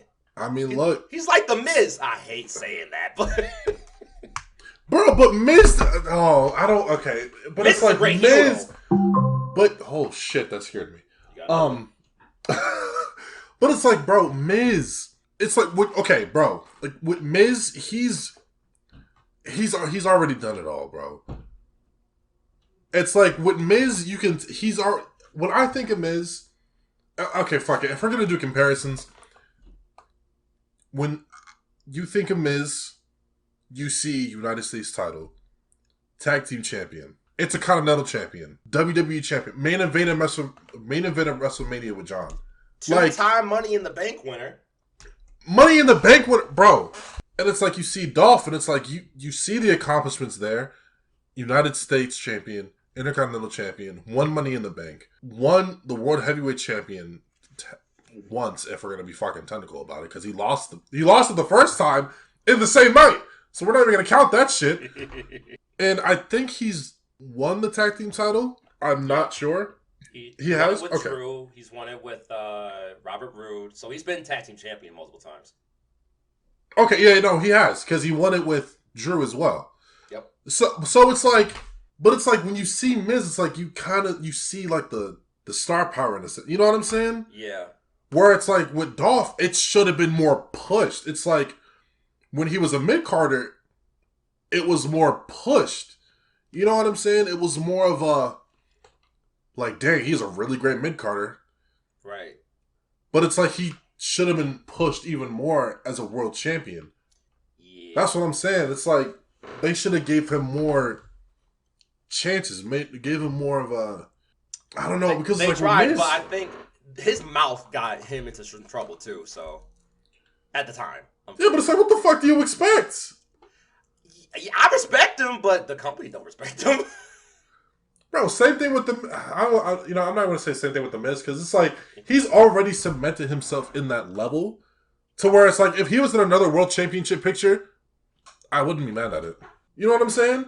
Now, in my personal opinion, when he won the WWE title, I think it should have been a 3-way between Drew McIntyre and Bobby Lashley, because he lost it way too quick. I didn't like Miz. when he won the Money in the Bank and then he cashed it and won the title the next night, Yeah, yeah, or not the next night because he had it for a little bit. yeah. But it's like they just made that run like it wasn't shit. He only had it for like what 2 weeks, 2 3 weeks. Yeah, I think it was one of those things like they didn't want at the time they didn't want Drew or Bobby to lose, and so that was just a because that whole Money in the Bank situation was stupid too. But it's a political thing. It's stupid. I get it, but it was dumb. It makes no sense. I got one more topic before we go on break. Also wrestling related. Now this really shouldn't come as a surprise to you, but Jeff Hardy once again. Oh shit. Yep. You kind of see where I'm headed with this, right? Yeah. I thought about it before we even started doing the podcast. I'm like, I wonder if we're going to talk about it, but I'm like, we probably shouldn't. But no, we're going to talk about it. Let's talk about it. No, this is something that I just decided to throw in there. It's actually not in our list, but it's like this is something that it doesn't have to be addressed, but I just feel like we just need to talk about it because like, we already talked about everything else, right? And it's like, and he is in the news, so yeah, well, yeah. Like now, it's really embarrassing on his end because this is like what his 5th, 6th time doing this shit. As far as on record, well, yeah, I think the last time that he got caught doing this was like a few years ago. It was a few years ago. And it's like, I didn't grow up a Jeff Hardy fan. I didn't become a real Jeff Hardy fan until 2008. But as my love for a fan for him grew in 2009, it's really sad to see him in this light because it's like, I think the first time this happened, this was in what, 2004, 2005? Lord. The company had released him, and then he had went to TNA for a few years. And I think he was having issues over there as well. Yeah. And it was really bad. Huh? It was really bad. Yeah, and then WWE was like, all right, we'll give you another chance, but you got to do this, this, this, and this. You do this, you can come back. And then he came back, and I think around this time, Edge was WWE champion. And it kind of came as a surprise to everyone because it's like, oh, shit, Jeff's back. Where the fuck you been at, bro? And then he got himself into some trouble again. And it's like, how many times are not just companies, but as fans, we're going to keep giving someone like him second chances? You know what I'm saying? And it's just really sad to see someone like him go down that spiral. And it's like, because last night I was watching the footage of him like being arrested, and bro, oh my fucking god, he should not have been on the road. Now obviously that's just common sense, because it's like, why would you, knowing that you're impaired, why would you get behind the wheel? Because somebody can get seriously injured, or better yet, dead. This motherfucker, bro, when I tell you he was swerving lane to lane, it was bad. Like, other cars had to like really be on some GTA shit. On some GTA shit, moving around him, because it was so bad, dude. Cops pulled him over. You know what I'm saying? Now understandably, like, I get it. You're endangering the safety of other people, but you know how I feel about cops. I don't really. But it's like, dog, you are 40-something years old, and you mean to tell me that your ass can't just stay home? And better yet, you should have Ubered somewhere. You should not be behind the fucking wheel, bro. And it's like, I feel bad for his brother, because it's like, that's his little brother. You know what I'm saying? It's like, how many times can you try to save someone before it's like, it's too late? You know what I'm saying? Yeah. It's just a lot. It's just a lot to process, even as a fan, because it's like, there's a part of me that kind of lost respect for him, because it's like, he's done this shit so many times over the years. You know what I'm saying? And it's just really sad to see, and really sad to say, honestly. That's all I'm gonna say on Okay, I feel you. I'm looking at this as a like damn me for like being a fan. Like I don't care about me being a fan. I'm caring about him as a human right now. Like what are you? Obviously you're not okay because you had the situation happen again. At this point, you have no choice. You have to go to rehab. Like you have to. It doesn't matter like what sort of plans that whatever company may have had for you. Like this has gone on too long to where like this is alarming. Like not only did you endanger, I didn't see the footage anyway, or at all, but you've endangered people now. Not only yourself, but you've endangered people, and unfortunately got caught on camera in 4K. So now it's just like taking accountability for it is not enough. You have to go to rehab. Like there's no choice. You either it's just not good. Like I don't care about like how like you're a wrestler or whatever. This is like a you are definitely that. at the grip of your demons right now. Like this is not cool. Like this is it's like being snapped back into reality. It's like Jeff, what? Whoa, what's going on, brother? What? Let's talk about it. This is super code red, code black serious. Like what the fuck? And the fact that you have this is a history with this thing right now. It's just like I'm I'm not mad. I'm just disappointed. Yeah, that's the best way I can put it. Like I'm not mad or I'm not pissed. I'm just disappointed because it's just like I'm not gonna say I get it because he has a hard life. Like that backstory that we probably don't even know about has to be super fucking crazy because this stems from somewhere. This is not just a random thing like, oh, I'm just gonna drink. This led up to something. This whole thing was aggregated and it built up to something. And given his Jeff, like he has a history of it, it's deeply rooted. It's deeply seated that he has not gotten the right quality of help or the right amount of help, but now he needs it. Like, put him in rehab, please. Not only for the Mhm. safety of himself, but the safety of his family, because now he has a family, and the safety of other people around him, because now he is a danger to people around him, which sucks, but it's the truth.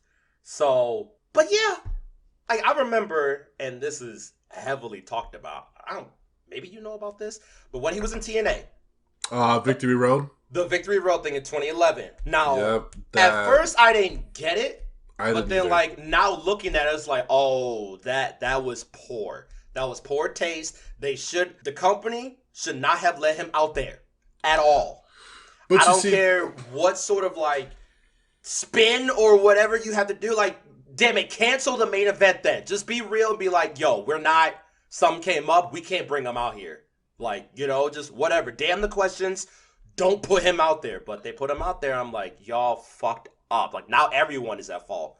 I was also gonna bring up the fact that I was also gonna say this is also kind of AEW's fault as well because it's Yeah. like he's also taken all these crazy bumps too.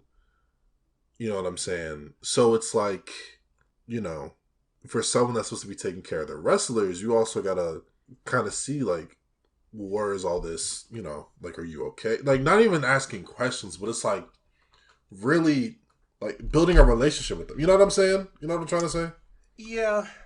But there's only so much you could do. Like, I think they were checking up on them every now and again. And then that's when the situation happened. But at the end of the day, Jeff's a grown ass man. He's gonna do whatever he wants to do, which I'm not saying he should. He shouldn't have at all. But That's the what I'm company's saying not gonna because it's monitor him 100%. yeah. It just sucks. It sucks. Y'all, we're using this as a PSA too. Please, like, reach out to people that you think are in trouble. Like, I'm not saying like damn their like space or whatever like that. Don't be too invasive. But it's just like if you feel like someone you know or yourself needs some help, ain't nothing wrong with getting some help, bro. We all need some help with something. We are not normal. We all are fucked up. But please reach out to your Definitely. family, your friends. Just talk to them. Just like tell them what it is. But like be kind, be courteous. Reach out to your people. Make sure they're okay. Like, hey, this ain't cool. Like, either slow down or stop, or like, hey, bro, I'm gonna drive, or hey, put this down, or whatever. But it's tricky. Try your best. Try your best to just help somebody. You feel me? That's all And we can do. and also it's like once again, like it's not easy.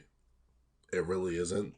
Like these, like me and Ghost, like we know what that shit's like from experience. Yee. You know what I'm saying? So it's like dealing with this kind of shit. I don't like. I'm not putting out any of our business, but it's like we haven't gotten to that point to where Jeff is. You know what I'm saying? To where he's a danger to himself and others. But it's also like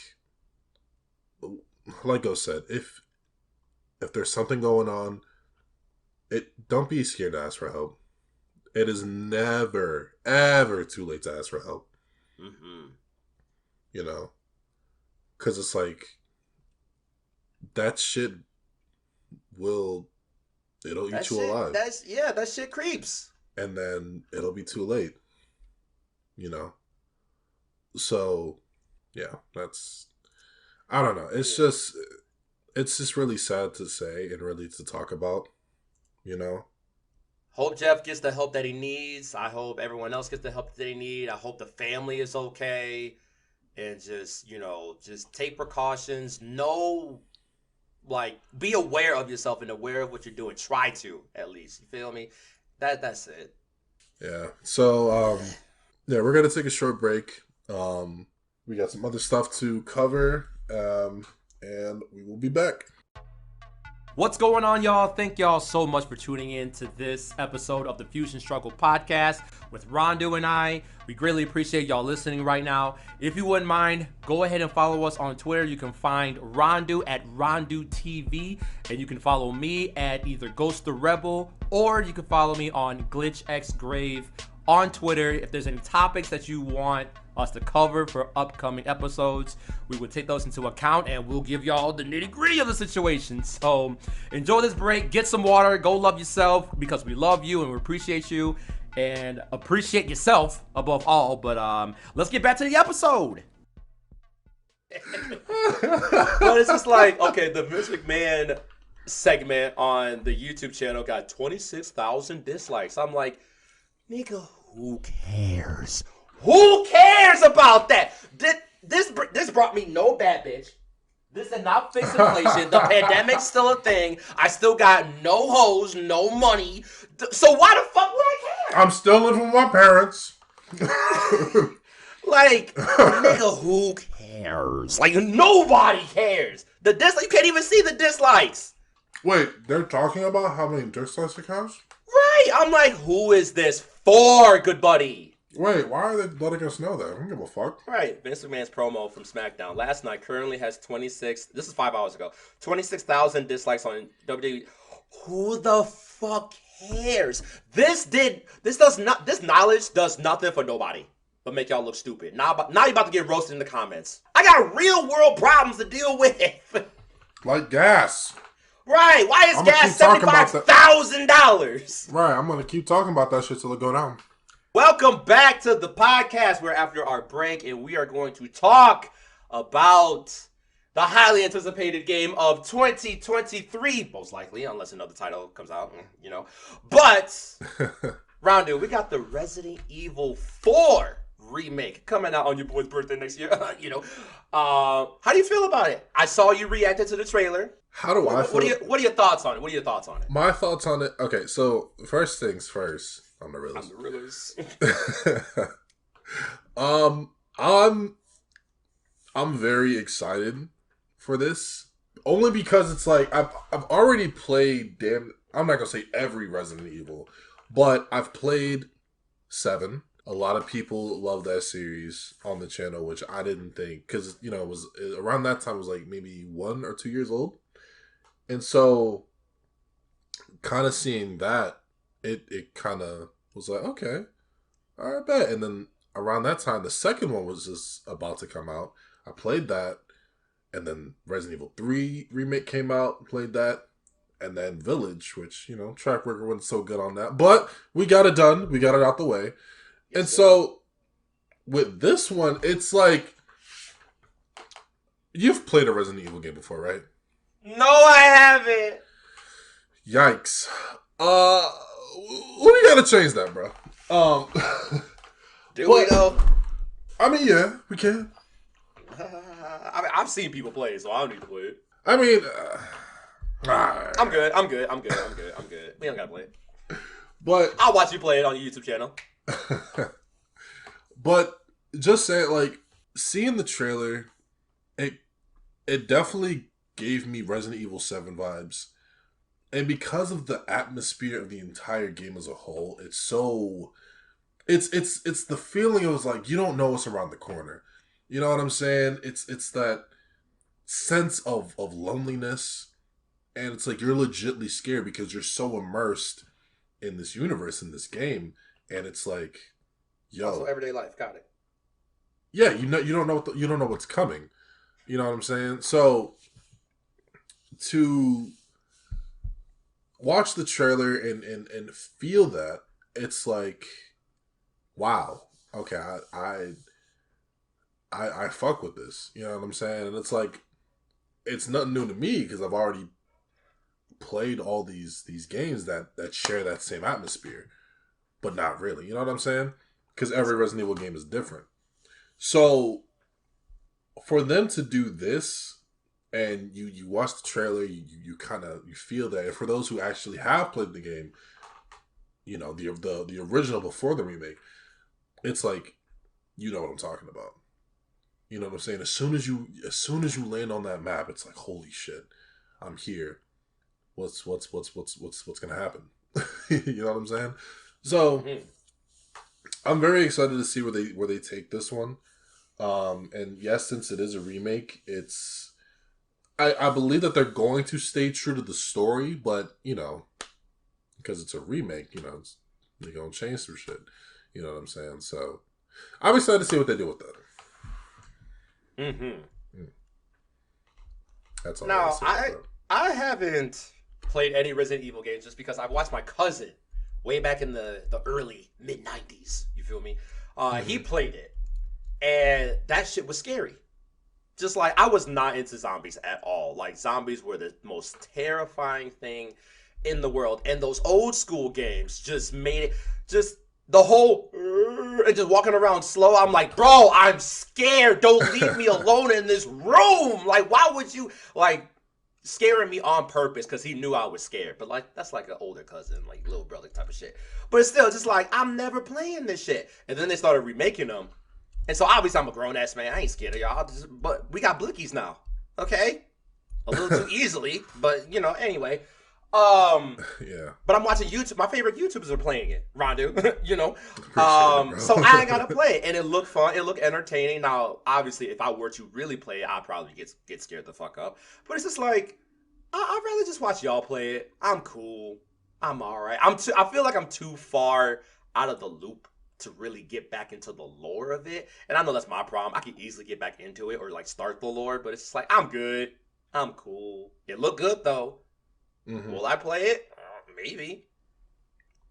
I don't know. It looked good though. Now, I'm reading some reviews, which really don't matter to me because, like, again, I don't follow it. But a lot of people are like, it's kind of a mixed crowd as far as like, they probably shouldn't have made this one or remade this one, or it's not as, yeah, whatever. It's like, are they going to do the same with 5? Are they going to do, is there a Resident Evil 6? Yes, there is. Are they going to do that with 6? Like, is it the last one? So my feelings when it comes to 5 and 6, now, I believe as far as remakes, there is no need for them to do 5 and 6 because it's already in the next gen category as far as games. You know what I'm saying? So there will be no need for them to do that. If anything is more recent, as far as like next gen, it's 6. You know, there's no need for them to go ahead and do remakes of that. Now, as far as like other Resident Evil game remakes, I can see them doing the first one, Resident Evil 0. I can see them doing Code Veronica as a remake. Ooh. Like, those games I can definitely see them doing as remakes. But as far as the next gen shit, there's no need. I hope that they don't. You know what I'm saying? Because as far as Resident Evil, it's a franchise. So it's one of those games that it's like, damn, You know what I'm saying? So it's like I don't think there really is a need for them to do that. I really think it'd be ridiculous. Um, yeah, that's my point on that. But as far as like, you know, how it goes, I think that that'll be it. You know? Yeah, I'm trying to look up a because Dashie played a Resident Evil game years ago, and I think it was centered on Claire. I forgot what it was called though. Oh, wait, the entire game, right? It might have been Resident No, I think it was Evil. just like the first. He only did one video on that one, to my understanding. I think. Yeah, because Let me see. I know he played two for sure, but I think I know which one you're talking about. I think it's Revelations. Revelations. There we go. Revelations 2. Okay. Yeah. I don't know if that like goes into the lore, if that's like a sub thing, or I don't know. So I didn't play Revelations, but I know it's like as far as the lore, I think that kind of coincides with. I think it's before five, and I think it's before four or after four. Before It's 5. like somewhere in the middle, if I'm not mistaken. But you know, as far as that goes, I think that was just kind of. I think around that time they were just kind of doing their own thing about that. You know what I mean? I don't know. Like I said, I'm really excited for them to see what they bring to this. I did a reaction to the developer trailer, which I will be. Well, whenever you guys hear this, it'll already be on my channel. Sanrandu, you know what I'm saying? Uh, so yeah, but I don't know, bro. I think you should try playing at least one of them. I think that'd be fire. Or if not, you got a PS4 now. I You do. know, I keep forgetting I do. so I know they got some. I think they may still have the Resident Evil 3 demo. So if you go ahead, it's a demo, so you go ahead and try it, bro. So it's all Bro. you. There's still games I gotta go through. I still gotta go through God of War. Shit, you know what? I might, if I'm not too tired today, I might pull the trigger and actually stream that tonight. If I'm not doing anything else. I think you should go for it. Just go ahead and knock some of that stuff out. Because, like I said, bro, when we were talking about it, you're really not. You're like in the middle of the game. So something I wanted to actually ask you, since we talked about Resident Evil 4 remake, let's talk about Ruby. Oh boy. Um, Oh so boy. what? Because I'm not really too familiar with Ruby. So what is Ruby, bro? Because you obviously know. You react to it. You got Do I about though? you got about what 20 plus episodes on your channel? Something like that. It's something like that. Hold on, let me actually bring up the playlist. I think it's like 40. Ruby. Okay, so Ruby is it's not an anime, even though they are making an anime. I think it comes out the end of next month or sometime next month. They've actually made an anime version of it that encompasses volumes 1, 2, and 3. Now, this is one of those shows where they don't do episodes; they do volumes and chapters. So a chapter is technically an episode. Like they Mm, do each episode is chapter 1, 2, 3, 4, and so on. The volume is like the season, I guess you would say. right. This show came out back in, I want to say, what was it, 2013? I don't know. Now I gotta look it up. Fuck. Now I gotta really look it up. Bro, if you don't hit the enter button, 2013 is when it first came out Mhm. by the makers of Rooster Teeth. And the creator is Monty Oum. Um, this got recommended to me. This all started off, I do Patreon requests, and from a great friend of mine, Darklight Dreamer, shout out to you, he requested me to react to a song from the show itself. I've never heard of the show, never seen it, but I'm like, I'll do the request. Why not? The song was banger. I did Mhm. not expect it. I'm like, this is fire. I don't know what this song made me want to like see what this show is about. Right. He hit me with another request to react to 4 short trailers regarding the show. Now, Ruby, which is written as RWBY, Mhm. it's about these 4 girls. There's more to it, but it's centered around these 4 girls. It's like it's like a superhero academy. Think of like My Hero Academia, but Right. kind of like a 3D engine type of thing. It's like an Unreal Engine sort of thing. Or like the makers of Red versus Blue. It's from the same people, or essentially, right? Okay. I reacted to the trailers. I'm like, okay, now I got to see the show on my own accord. I want to see how this plays out. There is some common memes and common themes like everything is a gun. And it's true. Everything is a gun because they have certain abilities, they have certain weapons, and the weapons you wouldn't think is a gun, but it's a gun. So I'm like, that's kind of weird. So I'm like watching through the show. It's really cute and it's really lighthearted, but it's like they throw in their little jokes here and there. The voice acting is superb, and like the animation style back then. Granted, this is 2013. I'm watching it now. It's actually really fun. It's really cool. I'm like, you know what? I could kind of invest in it more. Now, what they don't tell you is that, you know what? Darklight, if for some reason you're listening to this podcast, thank you, but also damn you at the same time. Because now I can say this in hindsight. He made these requests for specific reasons. So he requested the song was fire.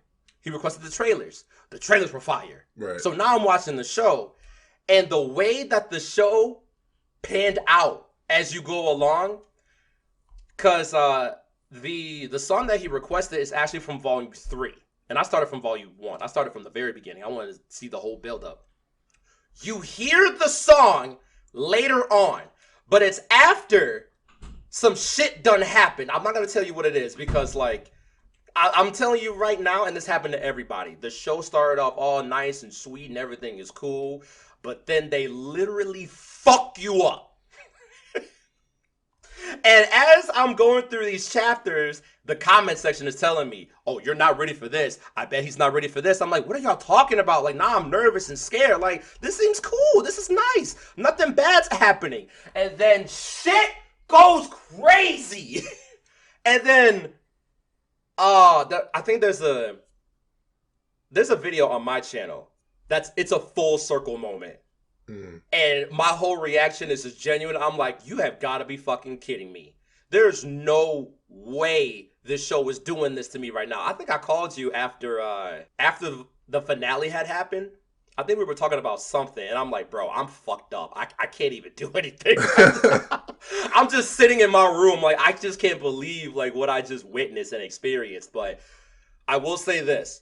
This is one of those shows that I highly recommend everyone to like just take a listen to or like take a looking into, because it's not one of those shows. It's like, I've never seen Game of Thrones, right? So maybe it's a bad example, but you know those shows that they give you a little bit too much off the bat. It's like, damn, that's a lot of information. Like, I don't know if I'm gonna have time to like sit down and really process this shit. They really take their time, and it's a slow pace, and they get you intrigued on the characters. I'm like, damn, you seem cool. The weapons are cool. The fighting is cool. I'm like, this is kind of fire. Right. But boy, get ready for a roller coaster. That's all I'm gonna say. It's a great show. Now, something else I didn't know. Right. Someone else pointed this to me. The rapper Gunna actually sampled some of the songs, or sampled a song in one of his raps. I'm like, ain't no way, bro. So it's heavy. It reaches, yeah. It's a great show. I highly recommend it. All right. So I truly, I think it's now you've really truly piqued my interest, because you put, in telling me that you put a lot of, I don't even want to say effort. You put a lot of heart and emotion in what you just said about this series. So I think, and we've talked about it before, but I never really was like too heavy on it. Because I'm like, well, maybe it's not my thing. Because, it's, because you know how I am, bro. You know what I'm saying? Yes. So, yes.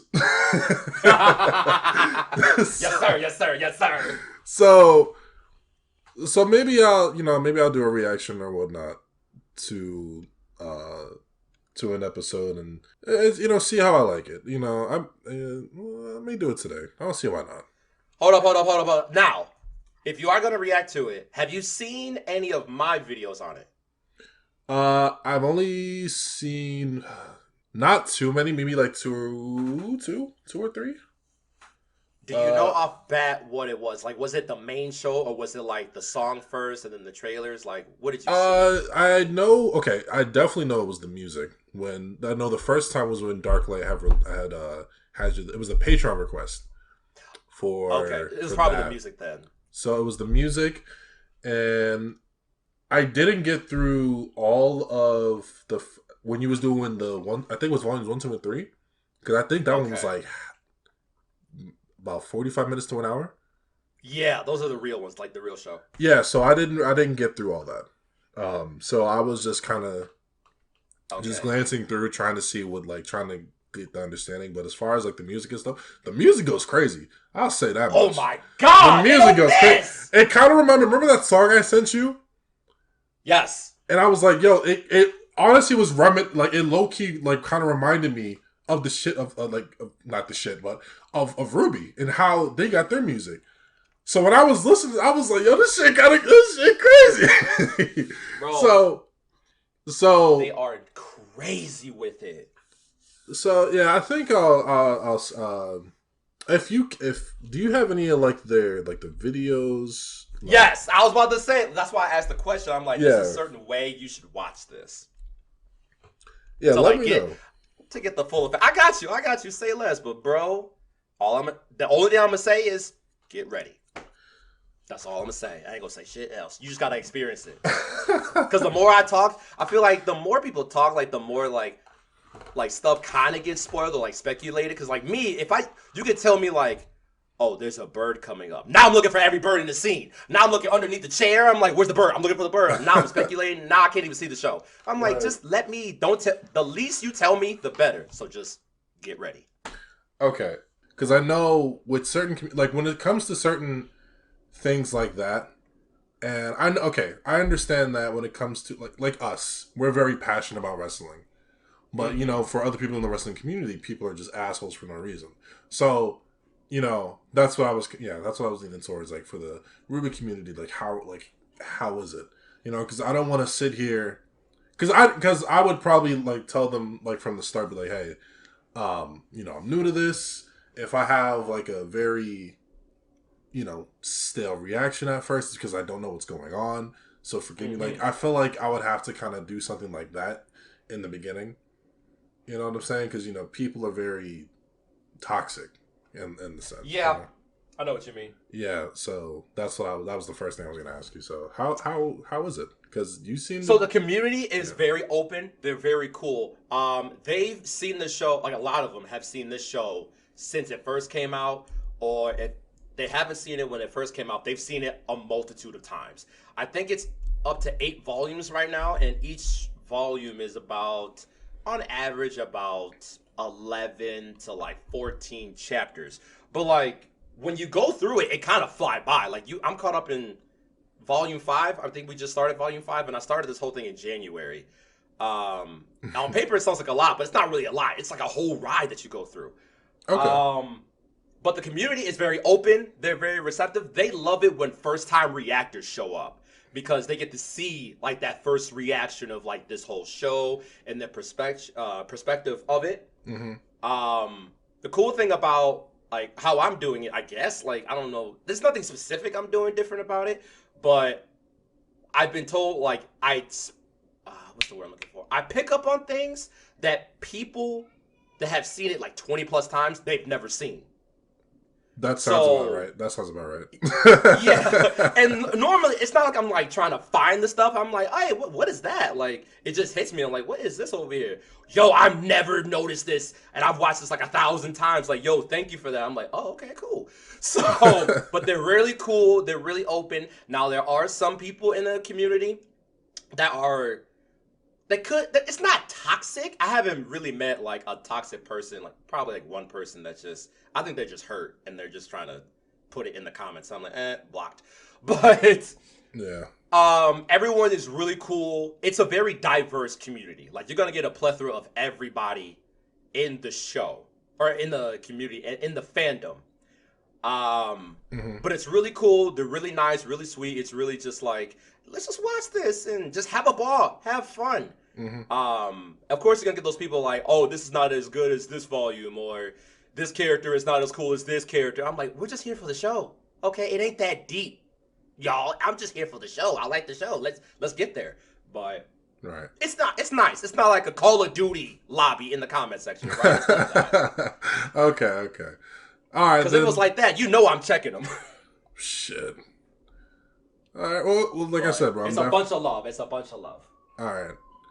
Well, then all right. Well, then I guess we're getting a new viewer then, because I'm interested. Do it, man. I think you would really fuck with the show. Now, the second thing I was gonna ask. Now, because because these are also your words, but whenever you watch my reactions, you tell me you love seeing my reaction because of the genuineness behind it. So, I was wondering if there was any time I do a reaction, if you can edit them for me. If you did a reaction, could I edit it for you? We can get into the finer details, like the nitty gritty, when the podcast is over. For sure. I'm definitely open to it. Now, we have to talk about it like after the podcast, only because we are creators. We got a plethora of shit that we're trying to do. Yeah, we actually have like a month and a half before we release a little right something. before the EP. So yeah, bro, I got videos, I got Patreon requests, I got the EP, I got to tweak on my website, I got Ruby today that I have to get to. Yeah, but trust me, I'm not closing it out. But when we talk about the nitty gritty, I'm open to it. I got you, bro. All right, for sure. Because trust me, I know. We got that's a whole dance I have to rehearse. I have not done it. I was supposed to do it a month ago. You got a dance you have to rehearse? Yes, sir. Okay, so I said when we reach 2,000 subs on YouTube, which is fucking nuts. I think we hit 2,300 yesterday. I'm like, bro. Congratulations once again, bro. Thank you. Golly, just like I'm treating that shit like a million. Like, it's crazy to me. But I said when we hit 2K, there's a certain dance scene in the show that is just straight fire. I'm like, and you know me, how crazy and what's the word I'm looking for? Not colorful. What the? Yeah, colorful. Not extrovert. There you go. You know how extrovert I can get. So I'm like, fuck it, why not? Let me go ahead and do this real quick. Because I think it'll be funny. I know I can pull it off. It could probably get some views, but I want to see me actually pull this off. So I gotta start rehearsing that too. And it's just like, I just gotta sit down and do it. But that's another thing I gotta do. There's so much shit I gotta do, bro. But like I said, we'll talk about the nitty gritty. I can definitely. You set yourself up for that one, though. I did. I'm gonna do it though. I will do it. I'm not backing away from it. It's just taking me a little bit, Get me away from this 9 to 5. I got you. No, I agree, bro. Sheesh. Sheesh. So aside from the Ruby topic, which I think we toppled that pretty well. Last but not least, the shit that's going on with Ezra Miller, bro. Now, you said that you're not too familiar with Ezra Miller. Nah. Okay, so what did you pick up? Now from searching? From when I think I searched it this morning in the wee early hours. Cause I don't follow, bro. I could not tell you. I have not watched like TV. I own a TV, but I don't watch TV. You feel me? I got shit to do. Even though I would like to just sit down and just binge on a show, but I'm like, no, we got these videos and shit to pop out. But so I don't follow DC Universe. I barely scratch the surface with Marvel, especially the actors. Like, I'm just out of the loop when it comes to culture and shit like that. So when you brought up Ezra Miller, the first thing that came up, or one of the first things that came up, was The Flash. I'm like, oh, okay, I heard about the Flash movie coming out. Yeah, it was circling around in social media, and then the next thing that popped up was child trafficking allegations or grooming children. I'm like, oh boy. Okay. So that That's all I need to know. I'll be like, you know what? Nope, get him out here, coach. Hey, because we don't play So that. no, we don't.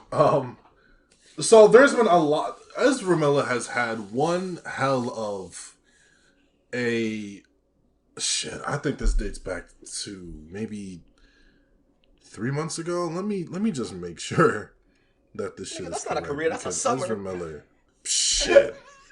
Let's see. When did that Hawaii incident happen? Oh, nah, bro. See, I knew it was some on them islands, bro. When you have all this money and you get an island, bro, these islands, like, hey now, you're an all-star. Hey.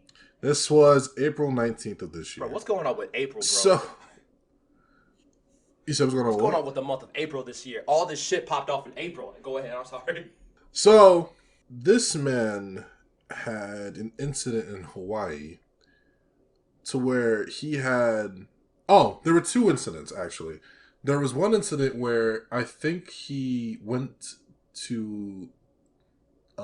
He had like a karaoke thing going on, and he was being too belligerent. Oh, boy. I believe. And. No. He was being agitated because there were people at the bar that were singing karaoke. And he was just on some old obscene, like, bullshit. Like, he was being, like, he was harassing them. You know what I'm saying?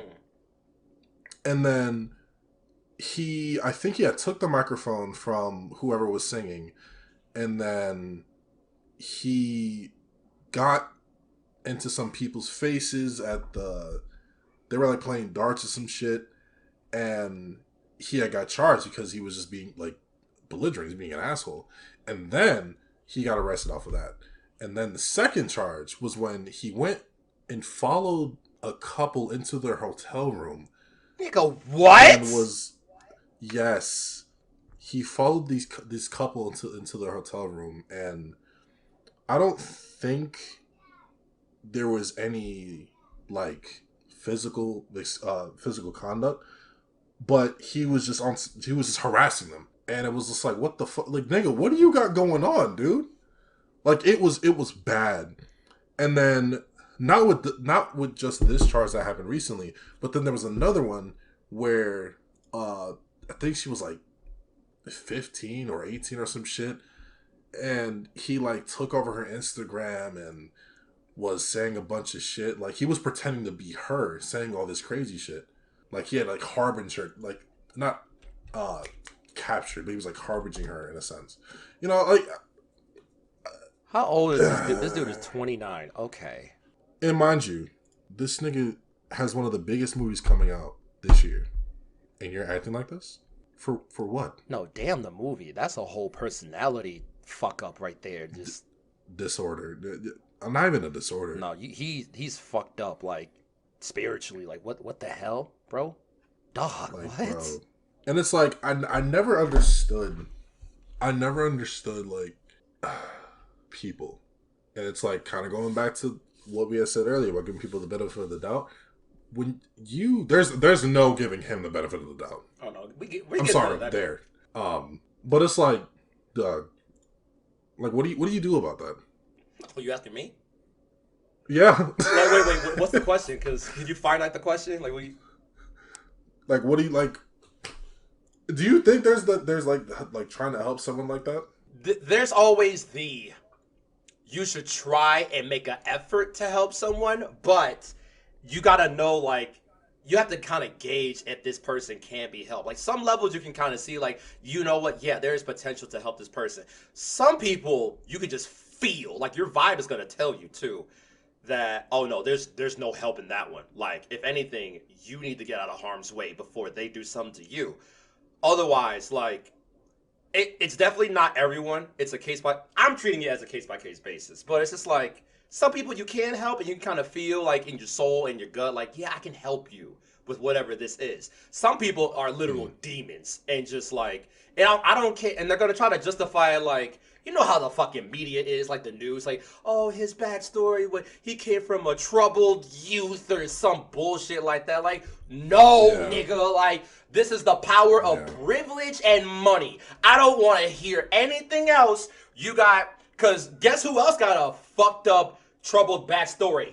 minorities, black people, brown people, women. But y'all ain't talking about that. You only say this for who? White males with money. I ain't want to hear anything else. Shut your ass up and sit down in the corner. But you could just tell some people have not been like poor ever in their life, right? There's like white poor, there's like white trash poor, then there's like third world country poor, but then there's like, for example, black poor. You know, black poor hit different. And like when you grow up, look at The Rock, for example, right? That was black poor. That was poor. Like y'all didn't have shit. Y'all was scrambling. Y'all was just trying to make it and just pray and just hope. And then you manifested it. Boom, look at that. And you could tell The Rock ain't got no shit going on. Even if for some reason, knock on wood, The Rock got some shit going on, I'll be like, you gonna have to convince me. Like, it's gonna have to be a real good fucking, twist in this tale of just perfection that The Rock has had so far. But then there's people like this. It's just like, you know what? Child grooming? First of all, those are two words that should not go together at all. Ever. Child grooming. Like, I feel dirty just saying this shit. It's just like, but some people like believe in that. And I don't want to, God forbid, I try to go on a Reddit and try to like, not justify, but try to see the origin of like, yo, what is going on? Like, why do we hear this so often? Why is this a thing that keeps happening?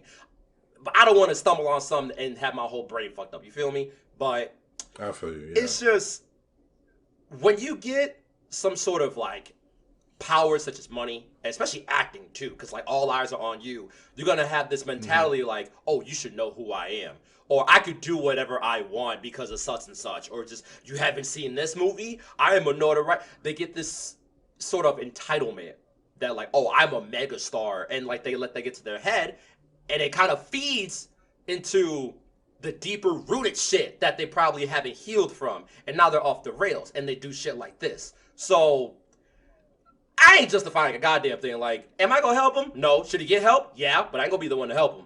But either get him help or lock that nigga up. Like, that's all I'm gonna say about that one. Nah, because he's definitely been on Demon Time, bro. Like, this isn't the first time. Now the child grooming shit like that's new. But as far as him being like belligerent and on some demon shit, this isn't his first time, bro. I swear, I can't remember if this was last year or the year before. But this man was in Iceland, right? And a fan had walked up to him, like she was like in the videos like everywhere. But this man, I'm sorry, it's not funny. But she walks up to him, and you could see she's playfully like dancing with him, like in a sense, like she's like waving her arms, right? Okay. I'm sorry. Bro, I know it sounds like boss is killing me. I'm trying not to let it. Oh my god, I'm a horrible person. This nigga goes, what? Oh, you trying to fight? Oh no, that's an abuse right there. Hell no. Lock him up, police. This dude, and I promise you, like the way. Okay, so technically, he choked her. What? Right? But wait, the way what? he did it. But listen. I'm not justifying it, but the way he did it. So he. It sounds really bad when I'm about to say this. So yes, he wrapped his hands around her throat, and like he didn't like. Now you've seen like in movies where a person wraps his hand around the person and like they like fucking ragdolling him. He didn't do that. He like kind of like he grabbed her and it's like he slowly laid her down. It was so fucking weird. But yes, he choked out a fan. And then after that, he got to an altercation with some other people in Iceland, mind you. And it was like snowing around this time. This nigga's barefooted. He's spitting on people. Like, he was on some wild shit, bro. Demon Time for real, for real. And one thing me and my friends have talked about is like, you would think for someone who's famous, why doesn't he have security around him? If it's not for his protection, it should be for the others. You know what I'm saying? You think, right? You know what I mean? But he doesn't have security around him, which baffles me. It could be by choice. Maybe. something like that. Like, if you could really get into close proximity to people, and maybe he gets a rise out of that. I'm looking at his pictures on Google right now. And this nigga right here, nope. He looked like he would get off on some shit like that. Nope, get him out of here, bro. Get him out of here, coach. We don't want him. But and it's like he was already a weird individual, but like I don't know. Nope, get his ass out of here, bro. Absolutely not. This shit's crazy, bro. These fans need to fucking chill too. Have some accountability. Have some fan etiquette. Don't just walk up to somebody, bro. I'm not even famous at all. Like, I don't even know if I want to be famous because, like, I wanted to as a kid, but you see the shit that everybody get off of me. Why? And it's also, and one thing, it's like when you say fan accountability as well, it's like, bro, like when like with rappers, like with Uzi and I'll take Uzi for example. When that one fan had his phone all up in Uzi's face and he smacked it out of his hand, Uzi was in the right to do that because it's like, bro, nigga, I don't even know you. Why you got your phone all up in my face? Get that shit out of here. Right. You know what I'm saying? Like, first off, you're in my personal space for one, and I don't even like that. If I don't know you, stay the fuck away from me. You know what I'm saying? And it's like, I don't know. I never really liked that shit. Just like, I wouldn't go above and beyond to fight somebody over some shit like that. But it's like, have some sort of like common courtesy. Have some sort of respect and be like, yo, is it cool if I take a picture of you? Yeah, cool. Can I take a video? Yeah, cool. Don't just sit here and assume I like that shit. Because it's like, you don't even know me. Right. You got your fucking phones and cameras and shit all up in my face. And I'm like, bro, like, I could be having a really bad day. Like, can you not? You know what I'm saying? Like, have some sort of respect. You know? Right. I agree. But you know niggas don't care. So, but that's just my take on that. He says, be careful who you give the keys to certain shit, because you don't know who they are underneath. I swear. They could be a regular person. Well, we're all not well, I don't even know. Let's think about what we're about to say here. I know. I'm only speaking for me. Whatever I'm about to say right now is only for me. Like, listen, there's a difference between me giving keys to me and, like, knowing what to do with that. Like, let's say Manifest, right? I get, like, several millions of dollars. Glory be to the universe. Right. If I get that, I'm not gonna be on some foolish shit. Like, if I get an island somehow, I'm buying that island for me and like my family that I may like have or whatever, just like, and probably like close friends that can occasionally visit the island, and that's it. I'm not having a fucking tribe there. I'm not trying to groom motherfuckers over there. Like, I'm trying to get away from humanity, if anything. Like, bro, step away from me. That's why I got this giant moat that's called the ocean. Fuck out of here. But I'm not gonna be on some slick shit, because, like, why? Like, that shit don't resonate with my soul at all. Like, that shit makes me just, like, why? Who made you like that? What's the purpose? You ain't gonna see me like that. If anything, if I have $1 million, I'm taking all the naps at any given time that I want to. I'm eating nice food, not fancy fucking food. Because listen, I'm bougie, but not like that. Like, niggas still eat ramen over here. You feel me? Right. Nigga, we can fuck up some fancy ramen for $3.99. So at home, but I'm just like, I know with like, I'm more in tune with my spirit. I'm like, I know I'm not a piece of shit in the world. I want to just make people happy and smile. That's it. That's the core of everything. Like, I just want to be free and float and just be like, yo, like, hey, how you doing? Make the world smile. Not with this demon shit. Like, I'm cool with that. Versus giving it to Jeff Bezos or fucking, what's his, Elon Musk? Jeff Epstein or whatever. Yeah, that too. Oh. Him too. But it's just like, bro, you know when certain people get like certain positions of power of like motherfucking money, you'd be like, I'm squinting my eyes. I'm like, something ain't right. I feel like you are, we different. I'm gonna just say it, we different. You ain't The Rock, nigga. Like, there's Vince McMahon, and then there's The Rock. You feel me? Like that. That's all I'm saying. Yeah, no, I definitely understand. And it's like, once again, going back to it, it's like everyone is different. You know, everyone is not the same. It's like if you, like you said, and it's like I can only speak for myself, so I agree with you on that. So it's like, if I was to be in the position of fame, I'm not gonna lie, it would definitely be scary. Oh, yeah. it would definitely have me anxious. I wouldn't know what to do with all this money. But it's like, I know my heart's in the right place. Mm-hmm. And the first thing that I would do is make sure that my family is good. Yes, sir. That's the first thing. Get my mom a house. Get her the cars that she wants. Make sure that she don't have to worry about shit. Make sure her debt is paid, nigga. You know what I'm saying? Like, make sure that my family is set and good. You know what I mean? Mm-hmm. And then worry about myself. You know what I'm saying? Because it's like, take care of the people that took care of you. You know what I mean? Mm-hmm. So it's like, obviously in the moment, it's very scary. And, you know, and a lot of people that are coming up right now, you know, or have been in, quote unquote, this game, it's like they don't really know what to do with themselves or to do with all this money. You know, you would think that their heart's in the right place. And maybe for a little bit it is, but then it's like, you know, drugs come into play. You know, you got so much other shit. I don't even say you got so much other shit to worry about, but it's like you're not even taking care of yourself or your mental. Mm-hmm. You know what I mean? And you got to make sure that your soul is in the right place. You got to make sure all that shit is good. Because once that money comes into play, once the cameras and everything is like, it's like you become a whole different demon. Mm-hmm. It's true. You know, and that shit is terrifying. You know, and it's like, you really have to keep all 10 of your toes on the ground.